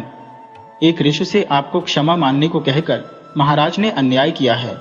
प्रधानमंत्री जी ने गहरी सांस लेते हुए कहा, प्रधानमंत्री जी, कृपया उस घटना की याद न दिलाएं, मैं उसे भूल जाना चाहता हूं। विजय रंजन ने कातर स्वर में कहा, ठीक है युवराज, यदि आप ऐसा चाहते हैं तो मैं इस विषय में और कुछ नहीं कहूंगा, लेकिन सच कहूं, महाराज ने आज आपके साथ अच्छा नहीं किया। शायद किसी ने सही कहा है कि सगा सगा होता है और सौतेला आखिर सौतेला ही होता है। अगर आप महाराज के सगे पुत्र होते तो महाराज कभी आपके साथ ऐसा अन्याय न करते। प्रधानमंत्री ने कुटिल मुस्कान के साथ कहा, प्रधानमंत्री जी, आप यह क्या कह रहे हैं? बेशक मैं महाराज का सगा ही हूं, फिर भी महाराज मुझे सगे से भी ज्यादा प्यार करते हैं। विजय रंजन ने उत्तर दिया। बस बस युवराज, ज्यादा बढ़ाई मत कीजिए महाराज की। देख लिया आज उनके स्नेह की हद, भरे दरबार में तुम्हारा अपमान कर दिया। प्रधानमंत्री ने तीखी हंसी के साथ कहा, युवराज, यदि तुम चाहो तो अपने इस अपमान का बदला ले सकते हो। वह कैसे, प्रधानमंत्री जी? विजय रंजन ने चौंकते हुए पूछा। महाराज के खिलाफ बगावत करके, प्रधानमंत्री ने कहा। यह क्या कहते हो प्रधानमंत्री? मैं महाराज के खिलाफ बगावत? लेकिन क्यों? विजय रंजन ने आश्चर्य से पूछा। क्योंकि ऐसा करने से तुम महाराज से अपने अपमान का बदला ले सकोगे और नौबतपुर की राजगद्दी के स्वामी बन जाओगे। प्रधानमंत्री ने गंभीरता से उत्तर दिया। प्रधानमंत्री जी, नौबतपुर की राजगद्दी एक न एक दिन तो मुझे ही मिलने वाली है, फिर मैं बगावत क्यों करूं? विजय रंजन ने उलझन में पूछा। आप बड़े ही भोले हैं युवराज। जरा सोचिए तो, जब महाराज बिना किसी कारण भरे दरबार में आपका अपमान कर सकते हैं तो समय आने पर वह आपके स्थान पर किसी और को भी राजगद्दी सौंप सकते हैं। प्रधानमंत्री ने धीरे से कहा। प्रधानमंत्री जी, आपकी बात मेरी समझ में आ रही है, बताइए हमें क्या करना होगा? विजय रंजन ने गंभीरता से पूछा। युवराज, आज महल के सारे सेवकों और सैनिकों को मैं अपने साथ मिला चुका हूं, बस आपके यहां कहने की देर है, प्रधानमंत्री ने मुस्कुराते हुए कहा। इतना कहकर प्रधानमंत्री धीरे धीरे विजय रंजन को अपनी योजना समझाने लगे। सारी योजना समझने के बाद विजय रंजन ने कहा, प्रधानमंत्री जी, योजना तो आपने बहुत ही अच्छी बनाई है, तो चलिए इसी समय अपनी योजना को पूरा किया जाए। फिर वे दोनों राजा चितरंजन के महल की ओर चल पड़े। तुरंत ही वे राजा चितरंजन के शयन कक्ष में पहुंचे। महाराज, भरे दरबार में आज मेरा अपमान करके आप चैन की नींद सो रही हैं? विजय रंजन ने क्रोधित स्वर में कहा। युवराज, यह तुम किस तरह की बात कर रही हो? तुम इतने उद्दंड कब से हो गए? क्या तुम्हें पता नहीं कि पिता से किस प्रकार बात की जाती है? राजा चितरंजन ने गुस्से में कहा। पिता? किसका पिता? कैसा पिता? मेरा कोई पिता नहीं है, विजय रंजन ने तमतमाते हुए कहा। विजय रंजन, यह तुम क्या कह रहे हो? राजा ने आश्चर्य से पूछा। मैं सही कह रहा हूं महाराज, कान खोलकर सुन लो। आपने बहुत दिनों तक राजगद्दी का सुख भोग लिया है, आज से इस राजगद्दी का सुख मैं भोगूंगा। विजय रंजन ने कठोर स्वर में कहा। मैं अभी तुम्हारे इस उद्दंडता का इंतजाम किए देता हूं। क्रोध में कांपते हुए राजा ने अपने सैनिकों को बुलाया। अरे कोई है? सैनिकों ने कक्ष में प्रवेश किया और राजा ने आदेश दिया, इन दोनों दुष्टों को पकड़ लो और ले जाकर कारागार में बंद कर दो। आदेश पाकर सैनिक चुपचाप खड़े रहे। यह देखकर राजा ने कहा, क्या बात है सैनिकों, तुम मेरे आदेश का पालन क्यों नहीं करते? चितरंजन, अब यह तुम्हारी नहीं बल्कि हमारे सैनिक है, यह हमारे आदेश का पालन करेंगे। वक्त बदल चुका है चित्तरंजन। तुम्हें विश्वास नहीं होता तो अभी सबूत देख लो। प्रधानमंत्री सर्वजीत ने सैनिकों को आदेश दिया, सैनिकों, इस बूढ़े शेर को गिरफ्तार करके कारागार में डाल दो। सैनिकों ने तुरंत आगे बढ़कर राजा चित्तरंजन को पकड़ लिया और उसे ले जाकर कारागार में डाल दिया। इसके बाद प्रधानमंत्री ने कहा, युवराज, आज से आप हमारे नए महाराज हैं। विजय रंजन के मुख पर प्रसन्नता की रेखाएं खींच आई। यह देखकर प्रधानमंत्री ने कहा, युवराज, सभी सैनिकों और सेवकों को हमने अपनी ओर मिला लिया है। अब नौबतपुर की प्रजा को अपने विश्वास में लेना है। उसके बाद शीघ्र ही आपको नौबतपुर का राजा घोषित कर दिया जाएगा। दूसरे दिन प्रधानमंत्री सर्वजीत ने राज दरबार में घोषणा की। बड़े ही दुख के साथ यह घोषणा की जाती है कि कल रात से महाराज चित्तरंजन का कोई अता पता नहीं है। सुबह होने पर जब सेवक उनके शयन कक्ष में गए तो शयन कक्ष खाली पड़ा था। पता नहीं महाराज बिना बताए कहां चले गए। हम उनकी खोज में चारों दिशाओं में गुप्तचरों को भेज रहे हैं। हमें विश्वास है कि गुप्तचर शीघ्र ही महाराज को खोज निकालेंगे। यह घोषणा सुनकर दरबार में सन्नाटा छा गया। हर कोई इस घोषणा को सुनकर दुखी हो उठा। इधर कारागार में कैद चित्तरंजन सोच रहे थे, जब विजय रंजन और सर्वजीत ने मुझे कारागार में डलवा ही दिया है तो वे मुझे मार भी सकते हैं। इससे पहले कि वे अपनी चाल में सफल हो जाए, मुझे कारागार से भाग जाना चाहिए। राजा चित्तरंजन महल के सभी रास्तों से परिचित थे। वह उठे और उन्होंने कारागार की एक दीवार पर 5 मुक्के मारे। अगले ही पल दीवार एक तरफ सरक गई और सीढ़ियां दिखाई देने लगी। यह एक गुप्त द्वार था। चित्तरंजन उस गुप्त द्वार में प्रवेश कर गए और उसके बाद वह दीवार पुनः बंद हो गई। राजा चित्तरंजन शीघ्रता से उस गुप्त रास्ते की ओर आगे बढ़ने लगे। कुछ देर बाद ही वह गुप्त रास्ते से होते हुए नगर के बाहर एक वन में जा निकले। इधर कारागार के पहरेदार ने जाकर प्रधानमंत्री को सूचना दी, प्रधानमंत्री जी, महाराज चित्तरंजन कारागार के कक्ष से गायब हो गए हैं। क्या? प्रधानमंत्री ने चौंकते हुए कहा। ओ, लगता है चित्तरंजन किसी गुप्त रास्ते से भाग निकले हैं। वह सोचने लगे, चित्तरंजन भाग गया तो कोई बात नहीं, अब मुझे अपनी बनाई योजना में थोड़ा परिवर्तन करना होगा। इधर वन में भटकते भटकते राजा चित्तरंजन की भेंट ऋषि कृपाचार्य से हो गई। यह वही ऋषि थे जिन्हें एक समय युवराज ने थप्पड़ मारा था। ऋषि ने कहा, महाराज, आप इस हालत में इस वन में? जी हाँ ऋषिवर। और फिर राजा ने सारी घटना ऋषि को बता दी। राजा की बात सुनकर ऋषि राजा को अपनी कुटिया में ले गए और उन्हें जलपान करवाया। इसके बाद ऋषि बोले, आप बिल्कुल भी चिंता न करें महाराज, आप कुछ समय तक यहीं रहें।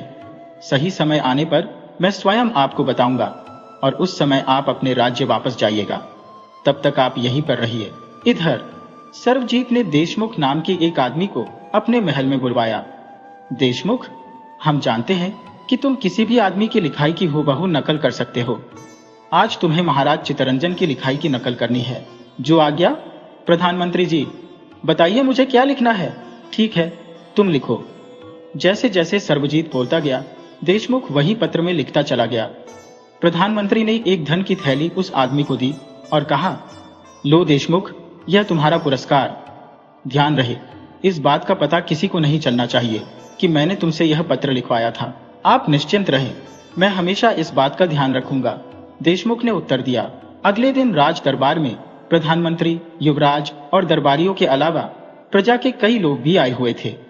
प्रधानमंत्री ने कहा, प्रजाजनों, हमारे गुप्तचरों के द्वारा चारों ओर महाराज की खोज की गई, लेकिन महाराज का कोई पता नहीं चला। राज सिंहासन महाराज की अनुपस्थिति में कई दिनों से खाली पड़ा है। यदि आप लोगों की सहमति हो तो युवराज को नौबतपुर का नया राजा घोषित कर दिया जाए। सर्वजीत की घोषणा सुनकर दरबार में उपस्थित सभी लोगों ने एक स्वर में कहा, हमें कोई आपत्ति नहीं है। हम विजय रंजन को अपना नया राजा स्वीकार करते हैं। ठीक है, तब मैं युवराज विजय रंजन का राज तिलक करता हूँ, प्रधानमंत्री ने कहा। तभी एक आदमी ने राज दरबार में प्रवेश किया और बोला, ठहरो। प्रधानमंत्री ने चौंक कर उस आदमी की ओर देखा। कौन हो तुम? मैं मंगलदास हूँ और महाराज चित्तरंजन का पत्र लेकर आया हूँ। तुम महाराज का पत्र लाए हो? लेकिन महाराज कहाँ पर है? आप इस पत्र को पढ़ लीजिए, आपको स्वयं पता लग जाएगा कि महाराज इस समय कहाँ पर है। प्रधानमंत्री सर्वजीत ऊंची आवाज में उस पत्र को पढ़ने लगे। पत्र में लिखा था, मैं महाराज चितरंजन, घोषणा करता हूँ कि विश्वासघाती विजय रंजन को कैद में डाल दिया जाए और स्वामी भक्त प्रधानमंत्री सर्वजीत को नौबतपुर का नया राजा घोषित कर दिया जाए। विजय रंजन ने राजगद्दी की खातिर हमें मारना चाहा, लेकिन हम जान बचाकर उसकी कैद से भाग आए। अब हमें राजपाट में कोई दिलचस्पी नहीं है। हम राज सुख से विरक्त हो चुके हैं, इसीलिए हम तपस्या करने के लिए हिमालय पर्वत पर जा रहे हैं। हमारे आदेश का तुरंत पालन किया जाए। राजा चितरंजन, युवराज विजय रंजन की तो सिट्टी पिट्टी गुम हो गई। वह मन ही मन सोचने लगा, अरे सिर मुंडाते ही ओले पड़ गए। दरबारी क्रोध से भड़क उठे थे। विजय रंजन के कारण ही महाराज राज्य छोड़कर गए हैं। महाराज के आदेश का पालन करते हुए विजय रंजन को तुरंत गिरफ्तार किया जाए। प्रधानमंत्री सर्वजीत ने तुरंत सैनिकों को आदेश दिया, सैनिकों, विजय रंजन को ले जाकर कारावास में बंद कर दो। आदेश पाकर सैनिक विजय रंजन की ओर बढ़ चले। अच्छा हुआ समय पर महाराज का पत्र मिल गया, वरना हम तो तुम्हें ही राजा बनाने चले थे। युवराज सोचने लगा, जरूर इसमें सर्वजीत की कोई चाल है। मैं इस धूर्त के जाल में बुरी तरह से फंस गया हूं। अब मेरा बचना मुश्किल है। शीघ्र ही सैनिकों ने विजय रंजन को पकड़कर कारागार में डाल दिया। इधर राज दरबार में सर्वजीत कह रहा था, प्रजाजनों, अब मेरे लिए क्या आदेश है? प्रजा ने कहा, हम आपको अपना नया राजा स्वीकार करते हैं। महाराज चितरंजन का आदेश हम स्वीकार करते हैं। उसी समय सर्वजीत को नया राजा घोषित कर दिया गया। उसी शाम सर्वजीत खुशी से झूमता हुआ कारागार में युवराज के पास पहुंचा। देखो युवराज, राजा बनकर मैं कैसा लगता हूं। सर्वजीत, तुमने मेरे साथ घिनौनी चाल खेली है। तूने जो चाहा वह तुझे मिल गया। अब मेरी तुझसे एक प्रार्थना है, तू मुझे मार दे। मैं जीवित रहूंगा तो हर पल मेरी अंतर आत्मा मुझे इस बात के लिए कचोटती रहेगी कि मैंने तुझ जैसे सपोले के कहने में आकर अपने देवता समान पिता के साथ विश्वासघात किया। मुझे मार दे सर्वजीत, मुझे मार दे। यह सुनकर सर्वजीत ठहाके मारकर हंसने लगा और बोला, विजय रंजन, तू क्या समझता है मैं तुझे इतनी जल्दी मार दूंगा? नहीं, मैं तुझे तड़पा तड़पा कर मारूंगा। नहीं, ऐसा मत कर सर्वजीत, मुझे मार दे, मैं तेरे हाथ जोड़ता हूं। सर्वजीत ने विजय रंजन की एक भी न सुनी और अट्टहास करता हुआ वहां से चला गया। अब इस घटना को कई माह बीत चुके थे। इधर महाराज चितरंजन वन में ऋषि के साथ अपना जीवन निर्वाह कर रहे थे। एक दिन ऋषि ने राजा से कहा, महाराज, अब वह समय आ गया है जब आपको वापस अपने राज्य जाना चाहिए। मैंने अपने योग बल से यह जान लिया है कि युवराज इस समय कारागार में है। दुष्ट प्रधानमंत्री ने उसके साथ छल और विश्वासघात किया। इस समय प्रधानमंत्री सर्वजीत ही राज सिंहासन पर बैठा है। यह तो विजय रंजन के साथ बहुत ही बुरा हुआ। अब मैं अकेला क्या कर सकता हूं ऋषिवर? अब बाजी मेरे हाथों में नहीं है, सर्वजीत के हाथों में है। इसकी तुम फिक्र ना करो राजन, तुम मेरे साथ राज दरबार में चलोगे।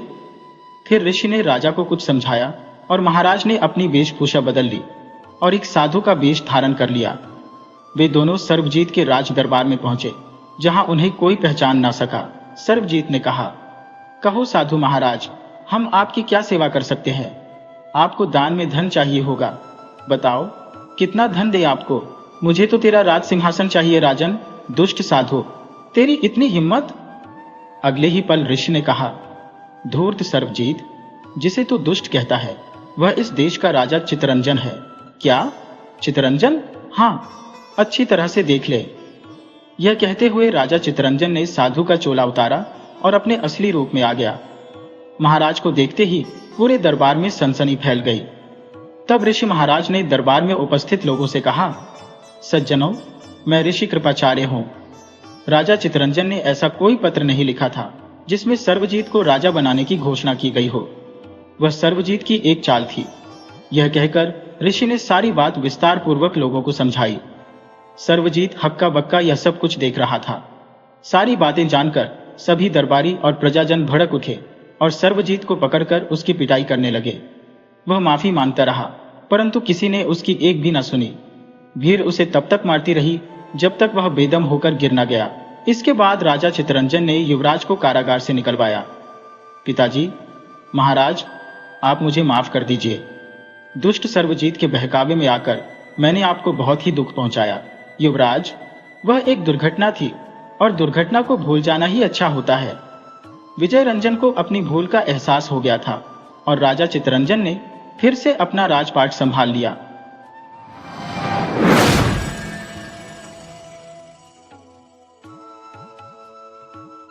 सैकड़ों साल पहले की बात है, जब रंगपुरी नामक राज्य पर बुधराज नाम का राजा शासन करता था। राजा बुधराज अद्वितीय तीरंदाज था, जिसकी तीर कमान से निकली तीर हमेशा सटीक निशाने पर लगती थी। उड़ते हुए पक्षियों को मारना उसका प्रिय खेल था और इस शौक के चलते वह अक्सर निर्दोष पक्षियों की जान ले लेता था। अपनी इस अद्वितीय तीरंदाजी पर उसे बहुत गर्व था और वह मानता था कि संसार में उसके बराबर कोई तीरंदाज नहीं है। अपने इस शौक के कारण राजा राजकाज के कार्यों में ध्यान नहीं देता था और सारा शासन मंत्रियों और वजीरों के सहारे चल रहा था। उसकी पत्नी सुंदरी इस शौक को नापसंद करती थी, क्योंकि निर्दोष पक्षियों की हत्या और राजकाज में लापरवाही उसे खलती थी। राजा अपनी तीरंदाजी की तारीफ खुद अपने मुंह से रानी के सामने करता था, लेकिन रानी उससे कुछ नहीं कहती थी। एक दिन दुखी रानी सुंदरी अपने मायके गई और अपनी मां से सारी व्यथा कह सुनाई। उसने बताया कि कैसे राजा की तीरंदाजी के शौक के कारण राज्य का राजकाज अव्यवस्थित हो रहा है और मासूम पक्षियों की जान जा रही है। उसकी मां ने उसे सांत्वना देते हुए कहा कि वह उसकी इस समस्या का समाधान निकालेगी और उसे एक योजना बताई। अगली शाम जब राजा ने अपनी तीरंदाजी के बारे में पूछा तो रानी ने उसकी मां के बताए अनुसार जवाब दिया। उसने कहा, महाराज, यदि आप जानना चाहते हैं कि इस दुनिया में आपसे बेहतर तीरंदाज कोई है या नहीं, तो आपको पूरी दुनिया घूमनी होगी। घर बैठे तो आपको अपने से बेहतर तीरंदाज नहीं मिलेगा। राजा ने चुनौती स्वीकार करते हुए कहा, अगर मैं अपने से अच्छा तीरंदाज ढूंढने में असफल रहा तो 1 साल तक मैं तुम्हें अपनी शकल नहीं दिखाऊंगा। रानी ने शर्त मान ली और राजा तीरंदाज की खोज में निकल पड़ा। वह 1 सप्ताह तक भटकता रहा। अंततः एक दिन राजा की दृष्टि एक व्यक्ति पर पड़ी जिसके हाथ में धनुष बाण थे। उसे देखते ही राजा के मन में विचार आया, ये कौन खड़ा है, इसके हाथ में धनुष बाण भी है। चलो, इतने दिनों बाद कोई मिला तो सही, चलकर इसी से पूछता हूं। राजा उस व्यक्ति के निकट गया और पूछा, क्यों भाई, तीर कमान हाथ में लिए हुए तुम क्या किसी शिकार की तलाश में हो? व्यक्ति ने उत्तर दिया, शिकार तो मैं कर चुका हूं भाई, अब तो उसके गिरने की प्रतीक्षा कर रहा हूं, लेकिन तुम कौन हो? राजा ने थोड़ी देर सोचा और फिर कहा, मैं बुधराज हूं और अपने से बड़े किसी निशानेबाज की खोज में निकला हूं। लेकिन तुमने नहीं बताया कि तुम कौन हो और शिकार के गिरने का क्या मतलब है। व्यक्ति ने उत्तर दिया, मित्र, मेरा नाम धनुषराज है। शिकार गिरने में अभी समय है, तब तक तुम मुझे बताओ कि निशानेबाजी में तुमने क्या क्या तीर मारा है, जो अपने से किसी बड़े निशानेबाज की तलाश में इस तरह से जंगल जंगल घूम रहे हो। राजा बुधराज ने अपनी तीरंदाजी की कुशलता उसे बताई और गर्व से बोला, अब तुम ही बताओ, मेरे जैसा तीरंदाज कहीं है? धनुषराज ठहाका लगाकर हंस पड़ा। उसे हंसते देख राजा ने कहा, तुम हंस क्यों रहे हो भाई? मैंने कोई मजाक तो नहीं किया। धनुषराज ने उत्तर दिया, अच्छा होता अगर यह मजाक होता। अफसोस, तुम शर्त हार गए हो। अब तुम्हें 1 वर्ष तक अपनी पत्नी और घर से दूर रहना होगा। अभी वे बातें कर ही रहे थे कि तभी एक पक्षी घायल होकर जमीन पर गिरा, जिसके शरीर पर एक बाण लगा हुआ था। धनुषराज ने कहा, आहा, मेरा शिकार आ गया। राजा बुधराज यह देखकर बहुत हैरान था। उसने मन ही मन सोचा, यह क्या करिश्मा है, ना तो इसने मेरे सामने शिकार किया, ना ही कोई तीर चलाया, फिर यह पक्षी तीर से घायल होकर यहां कैसे आ गिरा? हैरान होकर राजा ने पूछा, यह सब क्या जादू है भाई? मेरी तो कुछ भी समझ में नहीं आ रहा। धनुषराज ने कहा, मेरा नाम यूं ही धनुषराज नहीं है। जानते हो, इस पक्षी को मैंने 30,000 फुट की ऊंचाई से और यहां से 1,000 मील दूर से तीर मारा था। मुझे इसके गिरने का स्थान पूरा अंदाजा था, जो बिल्कुल सही निकला। अगर तुम्हें मेरी बात का यकीन ना हो तो पक्षी पर लगे हुए तीर को मेरे तरकश में रखे तीर से मिलाकर देख लो। राजा ने पक्षी पर लगा तीर निकाला और फिर धनुषराज की तरकश का एक तीर लिया और दोनों को मिलाकर देखा। राजा ने महसूस किया कि दोनों तीर एक जैसे ही है। इसका मतलब कि मैं शर्त हार गया और शर्त के मुताबिक अब मुझे 1 वर्ष तक अपनी पत्नी को अपना मुंह नहीं दिखाना है। फिर राजा ने सोचा, क्यों ना मैं धनुषराज के साथ ही रहूं? इसके साथ रहकर मैं धनुर्विद्या में और भी कुशल हो जाऊंगा। इसके बाद राजा ने धनुषराज से कहा, भाई, मैं तुम्हें मान गया। तुम वास्तव में मुझसे 1000 गुना बेहतर तीरंदाज हो। मैं चाहता हूं कि तुम मुझे अपना शिष्य बना लो और इस प्रकार मैं 1 वर्ष तक तुम्हारे साथ रहूं। धनुषराज ने उत्तर दिया, मुझे भी एक साथी की तलाश थी, शिष्य नहीं बल्कि मित्र बनाकर तुम्हें अपने साथ रख सकता हूं। राजा ने सहमति में सिर हिलाया, मुझे मंजूर है। मैं तो दुनिया देखने निकला ही था, अब तुम्हारा साथ पाकर समय आसानी से गुजर जाएगा। इस प्रकार दोनों आगे बढ़ने लगे।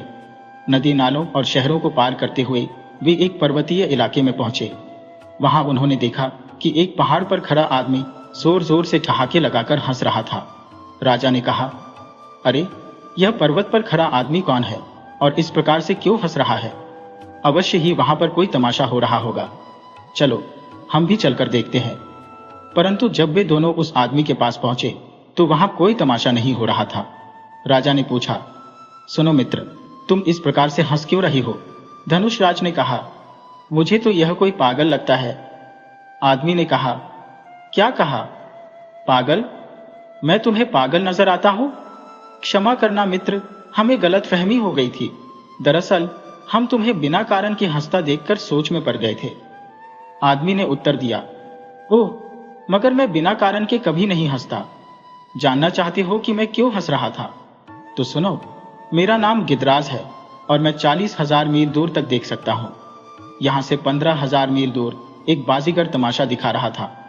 बस उसी तमाशे को देखकर मैं लोटपोट हुआ जा रहा था, लेकिन तुम दोनों ने सारा मजा किरकिरा कर दिया।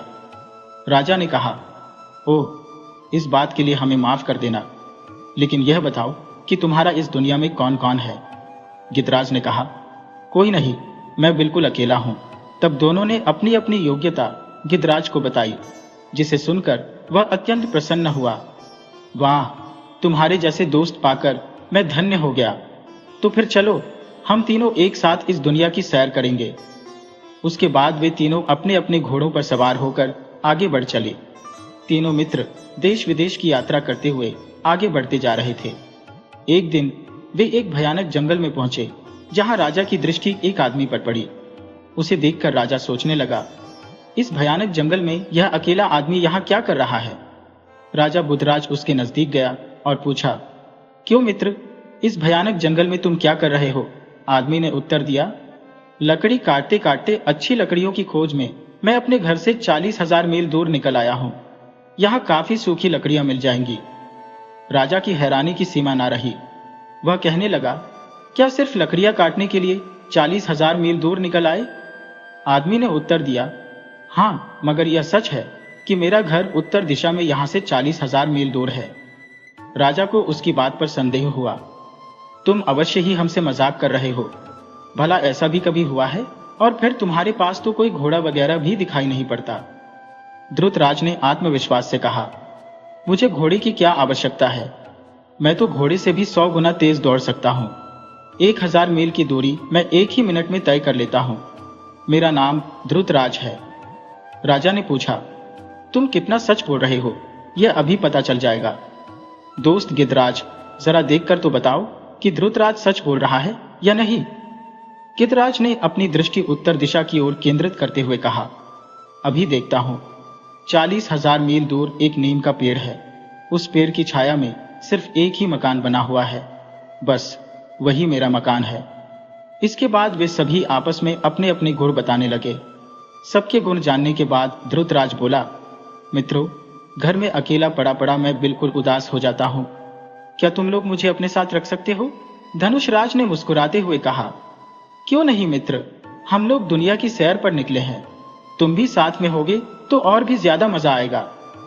इस प्रकार वे 3 से 4 हो चुके थे। चलते चलते वे एक नगर में जा पहुंचे। ध्रुतराज वहां पहले ही पहुंच चुका था। नगर में पहुंचने के बाद राजा ने कहा, हैरानी की बात है, सारे बाजार बंद है, गलियां सूनी पड़ी हैं। आखिर क्या कारण हो सकता है? गिदराज ने कहा, मुझे पास ही एक पेड़ के नीचे कुछ लोग दिखाई पड़ रहे हैं। हमें उन्हीं के पास चलकर नगर की उदासी का कारण पूछना चाहिए। कुछ ही पलों में वे उस पेड़ के नीचे जा पहुंचे, जहां पर एक बुजुर्ग आदमी उनसे मिला। उसने कहा, मित्रों, आप कौन लोग हैं? राजा ने उत्तर दिया, हम तो मुसाफिर हैं बाबा। नगर में उदासी छाई देखी तो कारण पूछने के लिए आपके पास चले आए। बुजुर्ग ने कहा, हमारे राजा का एक ही बेटा है, मगर इस समय वह एक भयानक बीमारी का शिकार है। इसका इलाज इस शहर से 20,000 मील दूर एक अमृत झरने का पानी है। वैद्य जी कहते हैं कि अगर शाम तक अमृत झरने का पानी राजकुमार को ना पिलाया गया तो फिर उसे कोई नहीं बचा सकता। इसके लिए महाराज ने एक शर्त भी रखी है कि जो कोई भी वह पानी लाएगा उसके साथ राजकुमारी का विवाह करके उसे आधा राज्य भी दे देंगे। राजा ने कहा, ओह, तो यह बात है। चारों दोस्त आपस में सलाह मशवरा करने लगे और फिर कुछ देर बाद वह उस आदमी से कहने लगे, हमें अपने राजा का महल दिखाओ, हम वह जल 1 घंटे से भी पहले ला सकते हैं। उस आदमी से रास्ते के बारे में पूछकर चारों मित्र महल में जा पहुंचे। दरबान ने उन्हें राजा के सामने पेश किया और राजा ने कहा, हमें तुम्हारी बात का यकीन तो नहीं आता, मगर फिर भी हम तुम्हें इस शर्त पर जाने देंगे कि अगर तुम असफल हुए तो तुम्हारे बाकी मित्रों का सिर काट दिया जाएगा। तब तेजी से दौड़ने वाले मित्र ध्रुतराज ने कहा, मुझे मंजूर है महाराज। उसकी यह बात सुनकर बाकी तीनों मित्र हैरान थे। तब बुधराज बोला, हमें यह शर्त मंजूर नहीं है।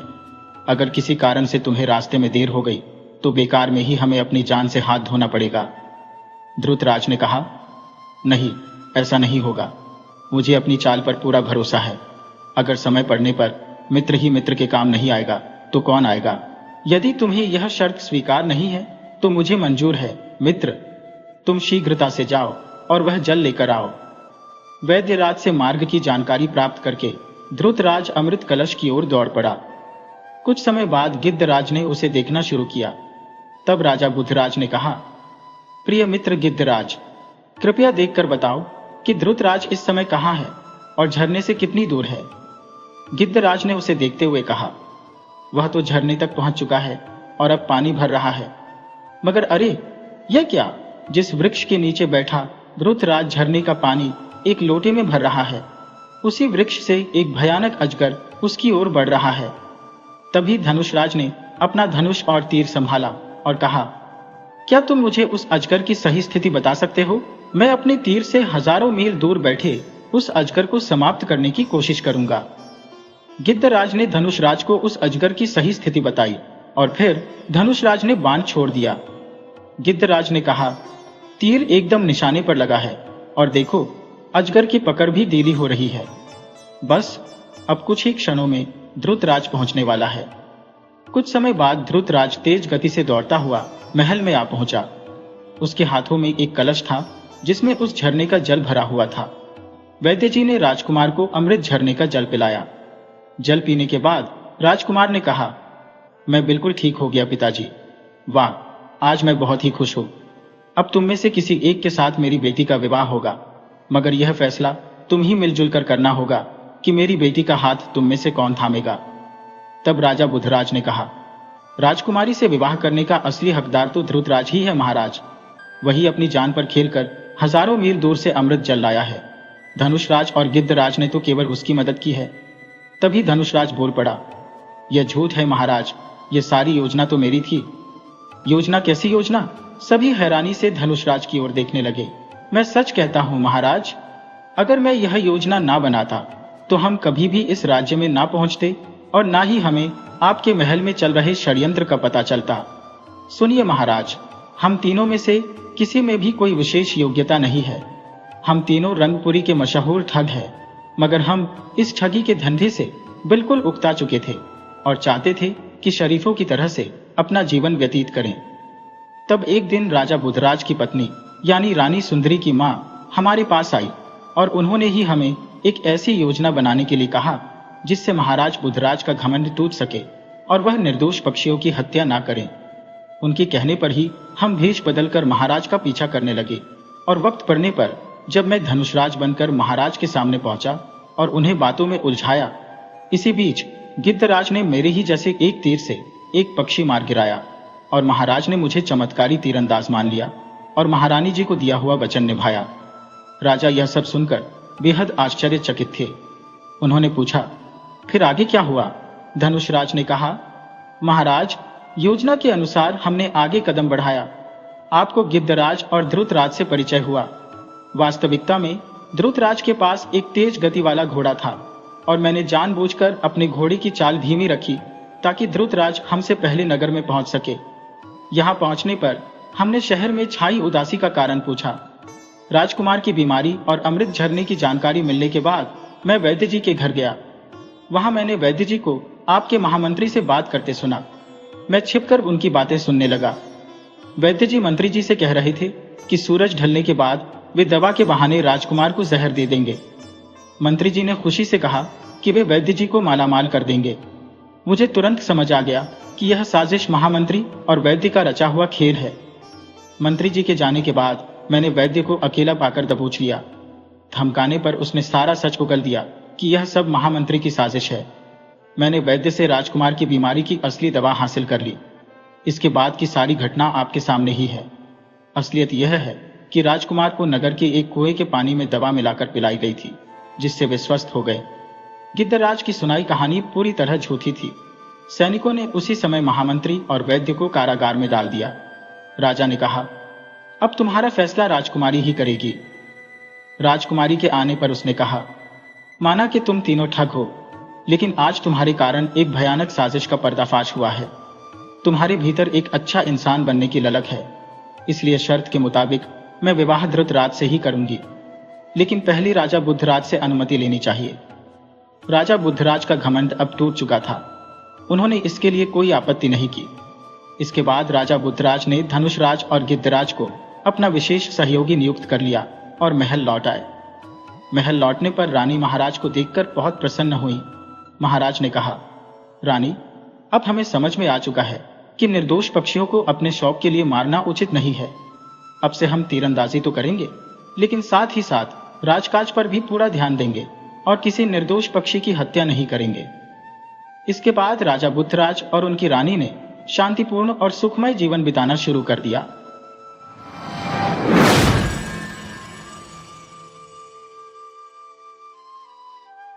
बेतवा नदी के किनारे स्थित एक छोटा सा गांव था। कभी इस गांव पर राजाओं का राज था। अब राजशाही समाप्त हो गई थी, परंतु उनके महल आज भी विद्यमान थे। इस गांव में सुकू चौधरी रहते थे, जो जाति से केवट थे, परंतु खेतीबाड़ी से अपनी आजीविका चलाते थे। सुकू चौधरी के पूर्वजों ने कभी राजाओं की सेवा की थी। सुकू आज भी रानी के महल, राजा के दरबार और कुंवर की बैठक की परिक्रमा करते और लोगों को यह सब दिखाते। वे गर्व से कहते, महाशय, एक समय था जब केवटों को मछलियों के बदले में अशर्फियां मिलती थी। महल में झाड़ू देते देते वे अशर्फियां बटोरते थे। बेतवा नदी का पानी कांच के चरण चूमता था।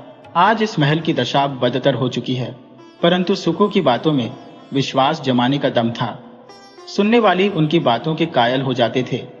सुकू चौधरी बड़े ही उदार पुरुष थे, परंतु जितना बड़ा उनका मोह था, उतना बड़ा ग्रास नहीं था। उनके 3 लड़के, 3 बहुएं और कई पोते पोतियां थी। एक ही बेटी थी जिसका नाम गंगा था। उसकी शादी हो चुकी थी, परंतु अभी तक विदाई नहीं हुई थी। वह चौधरी की सबसे छोटी संतान थी। अपनी पत्नी की मर्जी से चौधरी ने उसे बकरी का दूध पिलाकर पाला था। परिवार में खाने वाले तो बहुत थे, परंतु खेती सिर्फ एक खेत की होती थी, जिससे घर का गुजर बसर होता था। सुकू की वृद्धावस्था और पुरातत्व ज्ञान ने गांव में उनकी मान मर्यादा बनाकर रखी थी। यह देखकर गांव का साहूकार जबरू साहू उनसे जलता था। जब सुकू गांव वालों के सामने सरकारी अफसरों के साथ बातचीत करते और खंडहरों की सैर कराते, तब झगरू तड़पता रहता। वह हमेशा इस मौके की तलाश में रहता कि कब वह सुकू चौधरी पर अपने धन का प्रभाव दिखा सके। गांव के जमींदार ठाकुर जीतन सिंह का गांव वालों पर बड़ा प्रभाव था।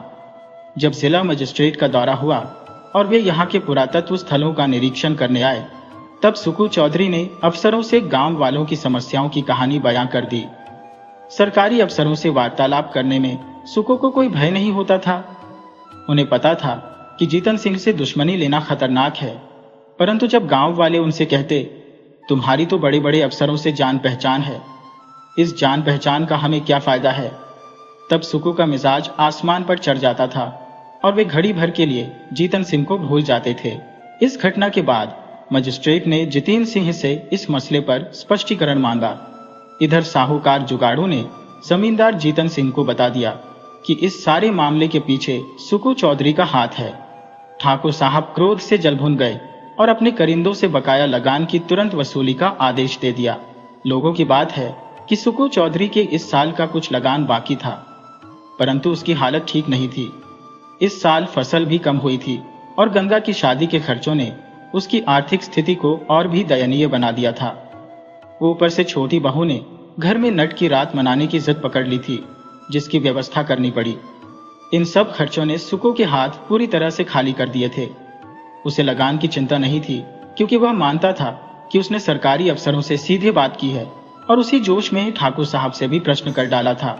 उधर जमींदार ने सुकू पर बकाया लगान का नोटिस भेज दिया, जिसका परिणाम यह हुआ कि अगले ही दिन पेशी की तारीख मिल गई।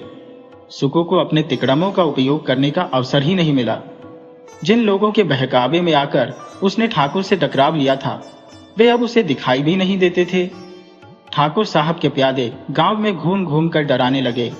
किसी को भी सुकू चौधरी की परछाई छूने का साहस नहीं होता था। कचहरी गांव से 3 मील की दूरी पर थी और बरसात के दिन चल रहे थे। रास्ते में जगह जगह पानी भरा हुआ था और उमड़ी हुई नदी ने रास्ते को और भी कठिन बना दिया था। बैलगाड़ी पर जाना भी मुश्किल था। इस कारण सुकू चौधरी कचहरी तक नहीं पहुंच सका और मुकदमे का एक तरफा फैसला हो गया। चौधरी की जायदाद की कुर्की का नोटिस जारी हो गया। अब तो सुकू चौधरी के हाथ पांव फूल गए, सारा होशियारापन भूल गया और चुपचाप अपनी खाट पर पड़ा पड़ा नदी की ओर देखता और मन ही मन कहता, क्या मेरे जीते जी ये घर मिट्टी में मिल जाएगा? मेरे इन बैलों की सुंदर जोड़ी के गले में किसी और का जुआ पड़ेगा? यह सोचते सोचते उसकी आंखें भर आई। वह बैलों से लिपट कर रोने लगा, परंतु बैलों की आंखों में आंसू क्यों नहीं आ रहे थे? वे नांद में मुंह क्यों नहीं डालते थे? क्या उनके दिल पर भी अपने मालिक के दुख की चोट पहुंच रही थी? वह मन ही मन सोचता, क्या हमें इस घर से निकाल दिया जाएगा? क्या पूर्वजों की यह निशानी मेरे जीते जी छिन जाएगी? चौधरी अपनी खाट पर उदास पड़ा रहता। घंटों अपने कुल देवता महावीर और महादेव की प्रार्थना करता और उनके गुणगान गाता। उसकी चिंता का अब कोई और सहारा नहीं था। इसमें कोई संदेह नहीं था कि चौधरी की तीनों बहुओं के पास गहने थे, परंतु चौधरी का स्वभाव बहुत ऊंचा था। उसे अपनी बहुओं से इस तरह की बातें कहना अपमानजनक लगता था। शायद उसके मन में यह विचार ही नहीं आया कि वह अपनी बहुओं से गहने मांगकर पैसों का इंतजाम करे। अगर उसके तीनों बेटे थोड़ी भी समझदारी दिखाते तो बूढ़े चौधरी को देवताओं की शरण में जाने की आवश्यकता नहीं पड़ती। परंतु यहां तो स्थिति ही निराली थी। बड़े बेटे को घाट पर काम से फुर्सत नहीं थी और बाकी 2 बेटे इस जटिल समस्या के विचित्र हल खोजने में लगे थे। मंझले बेटे ने मुंह बनाकर कहा, इस गांव में क्या रखा है? जहां कमाऊंगा वहीं खाऊंगा, परंतु जीतन सिंह की मूंछों का एक एक बाल करके जाऊंगा। छोटे बेटे ने ऐंठ कर कहा, मुझे चुन लो, नाक में दम कर दूंगा, नागदा घूमेगी। इस पर दोनों खूब हंसे और मछली पकड़ने के लिए चल दिए। गांव में एक बूढ़े ब्राह्मण भी रहते थे, जो मंदिर में पूजा करते और नित्य अपने यजमानों को दर्शन देने नदी पर जाते थे। वह जमींदार के गुप्तचर से नजर बचाकर सुकू के पास आए और सहानुभूति के स्वर में बोले, चौधरी, कल ही तक की बात है और तुम अभी तक यहाँ पड़े पड़े सो रहे हो। क्यों नहीं घर की चीजें उठाकर किसी दूसरी जगह भेज देते? कुर्की होने से जो कुछ बच जाए वह सही है। चौधरी लेटा हुआ था, उठकर बैठ गया और आकाश की ओर निहार कर बोला, जो कुछ उसकी इच्छा होगी वही होगा। मुझे इस जंजाल में नहीं पड़ना। इधर कई दिनों की निरंतर भक्ति और उपासना के कारण चौधरी का मन शुद्ध और पवित्र हो चुका था। उसे चल पर धन की घृणा हो चुकी थी। चौधरी की बात सुनकर पंडित जी को लज्जा हुई और वे चुपचाप अपने घर लौट गए। परंतु चौधरी के घर के अन्य लोगों को भगवान पर भरोसा नहीं था। वे धीरे धीरे घर का सामान दूसरी जगह ले जाने लगे। अनाज का एक दाना भी घर में नहीं रहा। रात को घर के लोग घर का सामान नाव पर लाद कर नदी के दूसरी ओर खाली करके वापस लौट आते। 3 दिन तक घर में चूल्हा नहीं जला। बूढ़े चौधरी के मुंह में अन्न की कौन कहे। पानी की एक बूंद तक नहीं पड़ी थी। उसकी बहुएं बाहर से चना भून कर लाती और चपाती बनाती।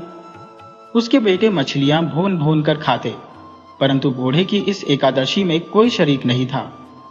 अगर कोई था तो सिर्फ उसकी बेटी गंगा। वह बेचारी अपने बूढ़े बाप को चारपाई पर पड़े छटपटाते देखती तो बिलक बिलक कर रो पड़ती। लड़कों को अपने माता पिता से वह प्रेम नहीं होता जो लड़कियों को होता है। गंगा जाली इसी उधेड़बुन में थी कि अपने पिता की किस तरह से सहायता कर सकती है।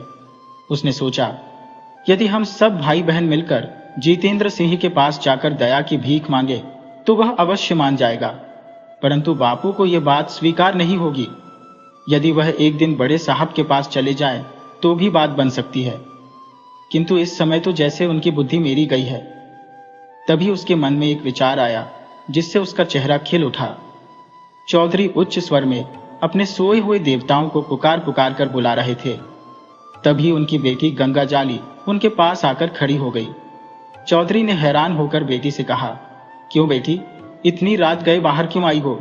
गंगा जाली ने कहा, बाहर रहना तो अब भाग्य में लिखा है, घर में कैसे रहूं?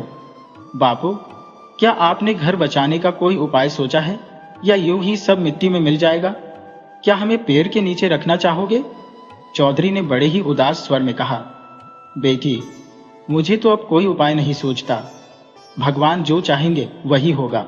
गंगा जाली ने कहा, मैंने एक उपाय सोचा है। कहो तो बताओ। चौधरी उठकर बैठ गए और पूछा, कौन सा उपाय है बेटी? गंगा जाली ने कहा, मेरे गहने झगड़ू साहू के यहां गिरवी रख दो, उतने पैसे जमा हो जाएंगे। चौधरी ने ठंडी सांस लेकर कहा, बेटी, तुम्हें यह कहते हुए लाज नहीं आई?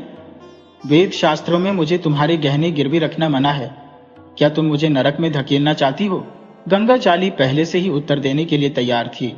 बोली, मैं तुम्हें गहने दे थोड़ी रही हो, केवल कुछ समय के लिए, इसे कम चलाओ, चैत्र महीने में छुड़ा लेना।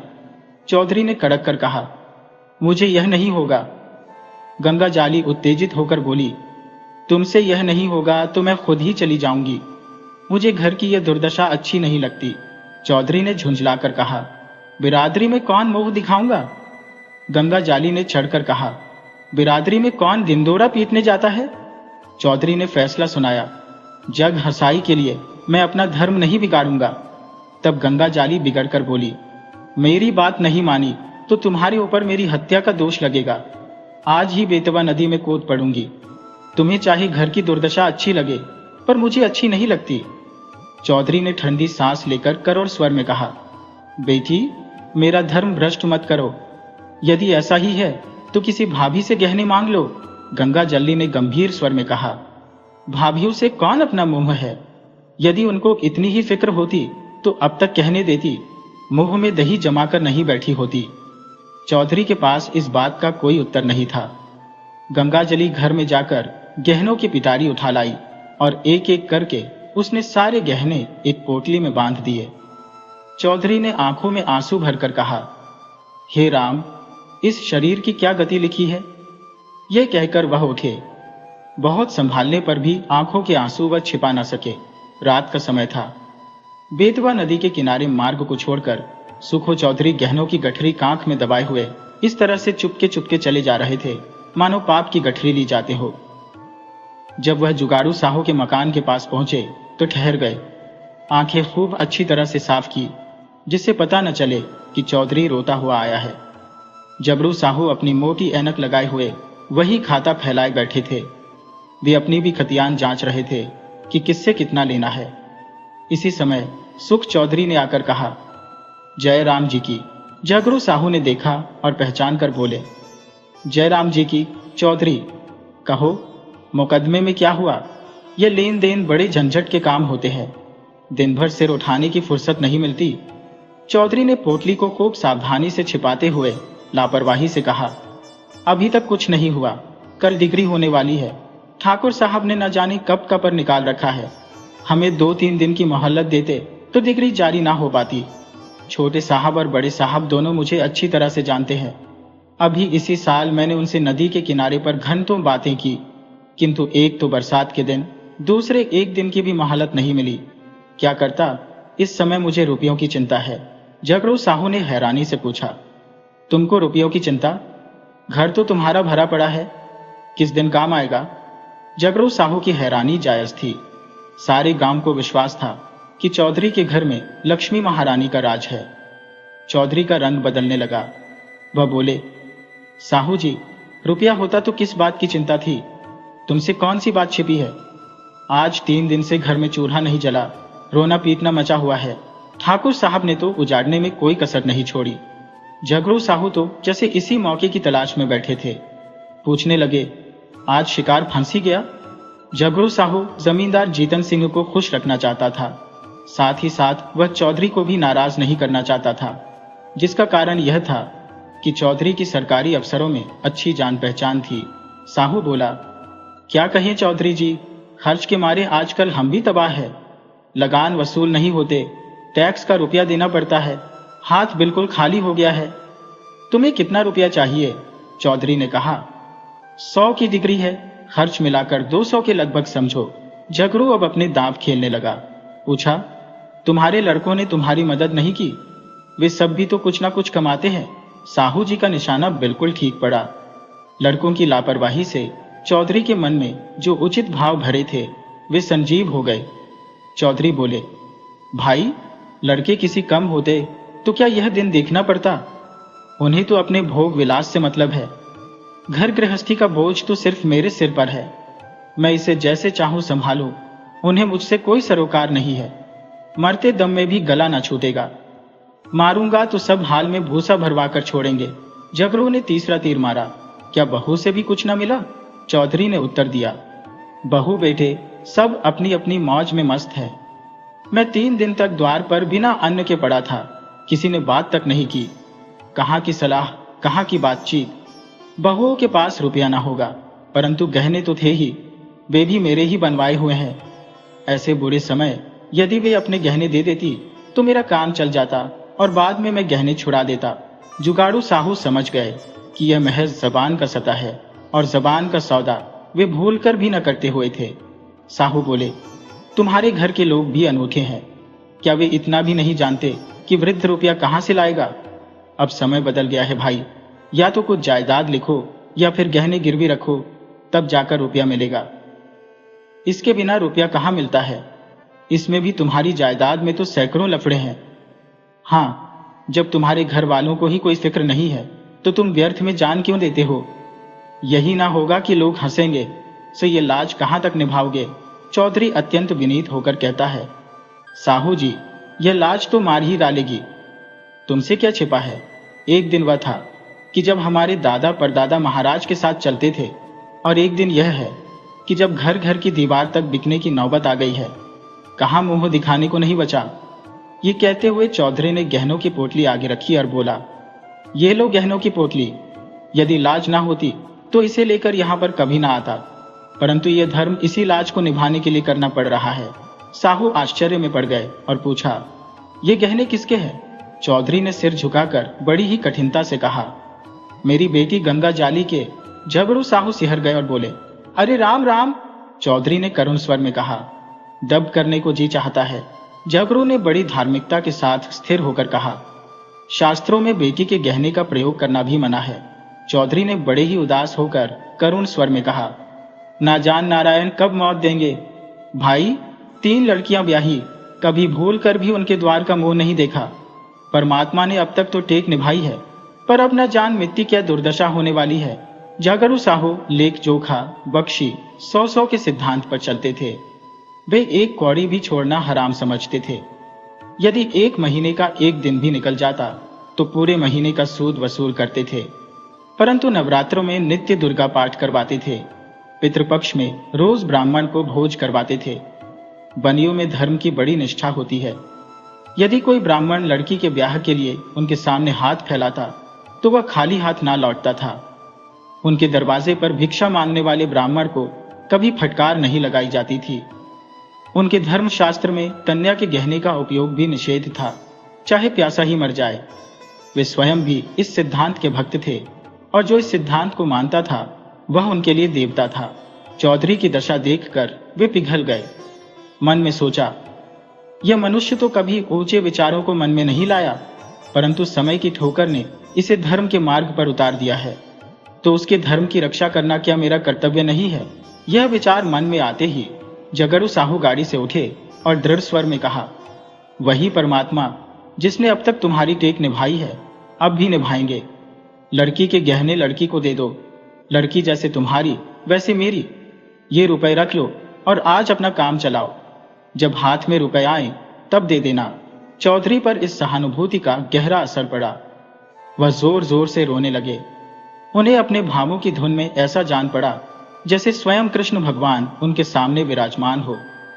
वही झगड़ू साहू जो सारे गांव में बदनाम था, जिसकी खुद चौधरी ने कई बार सरकारी अफसर के सामने शिकायत की थी, आज वह साक्षात देवता बनकर उनके सामने खड़ा था। रुंधे हुए कंठ से चौधरी गदगद होकर बोले, झगड़ू, तुमने इस समय मेरी बात, मेरी लाज, मेरा धर्म, क्या क्या कहूं, मेरा सब कुछ रख लिया। मेरी डूबती नाव तुमने पार लगा दी। कृष्ण मुरारी, तुम्हारे इस उपकार का फल देंगे और मैं तो तुम्हारी गुणगान जब तक जीता रहूंगा, गाता रहूंगा।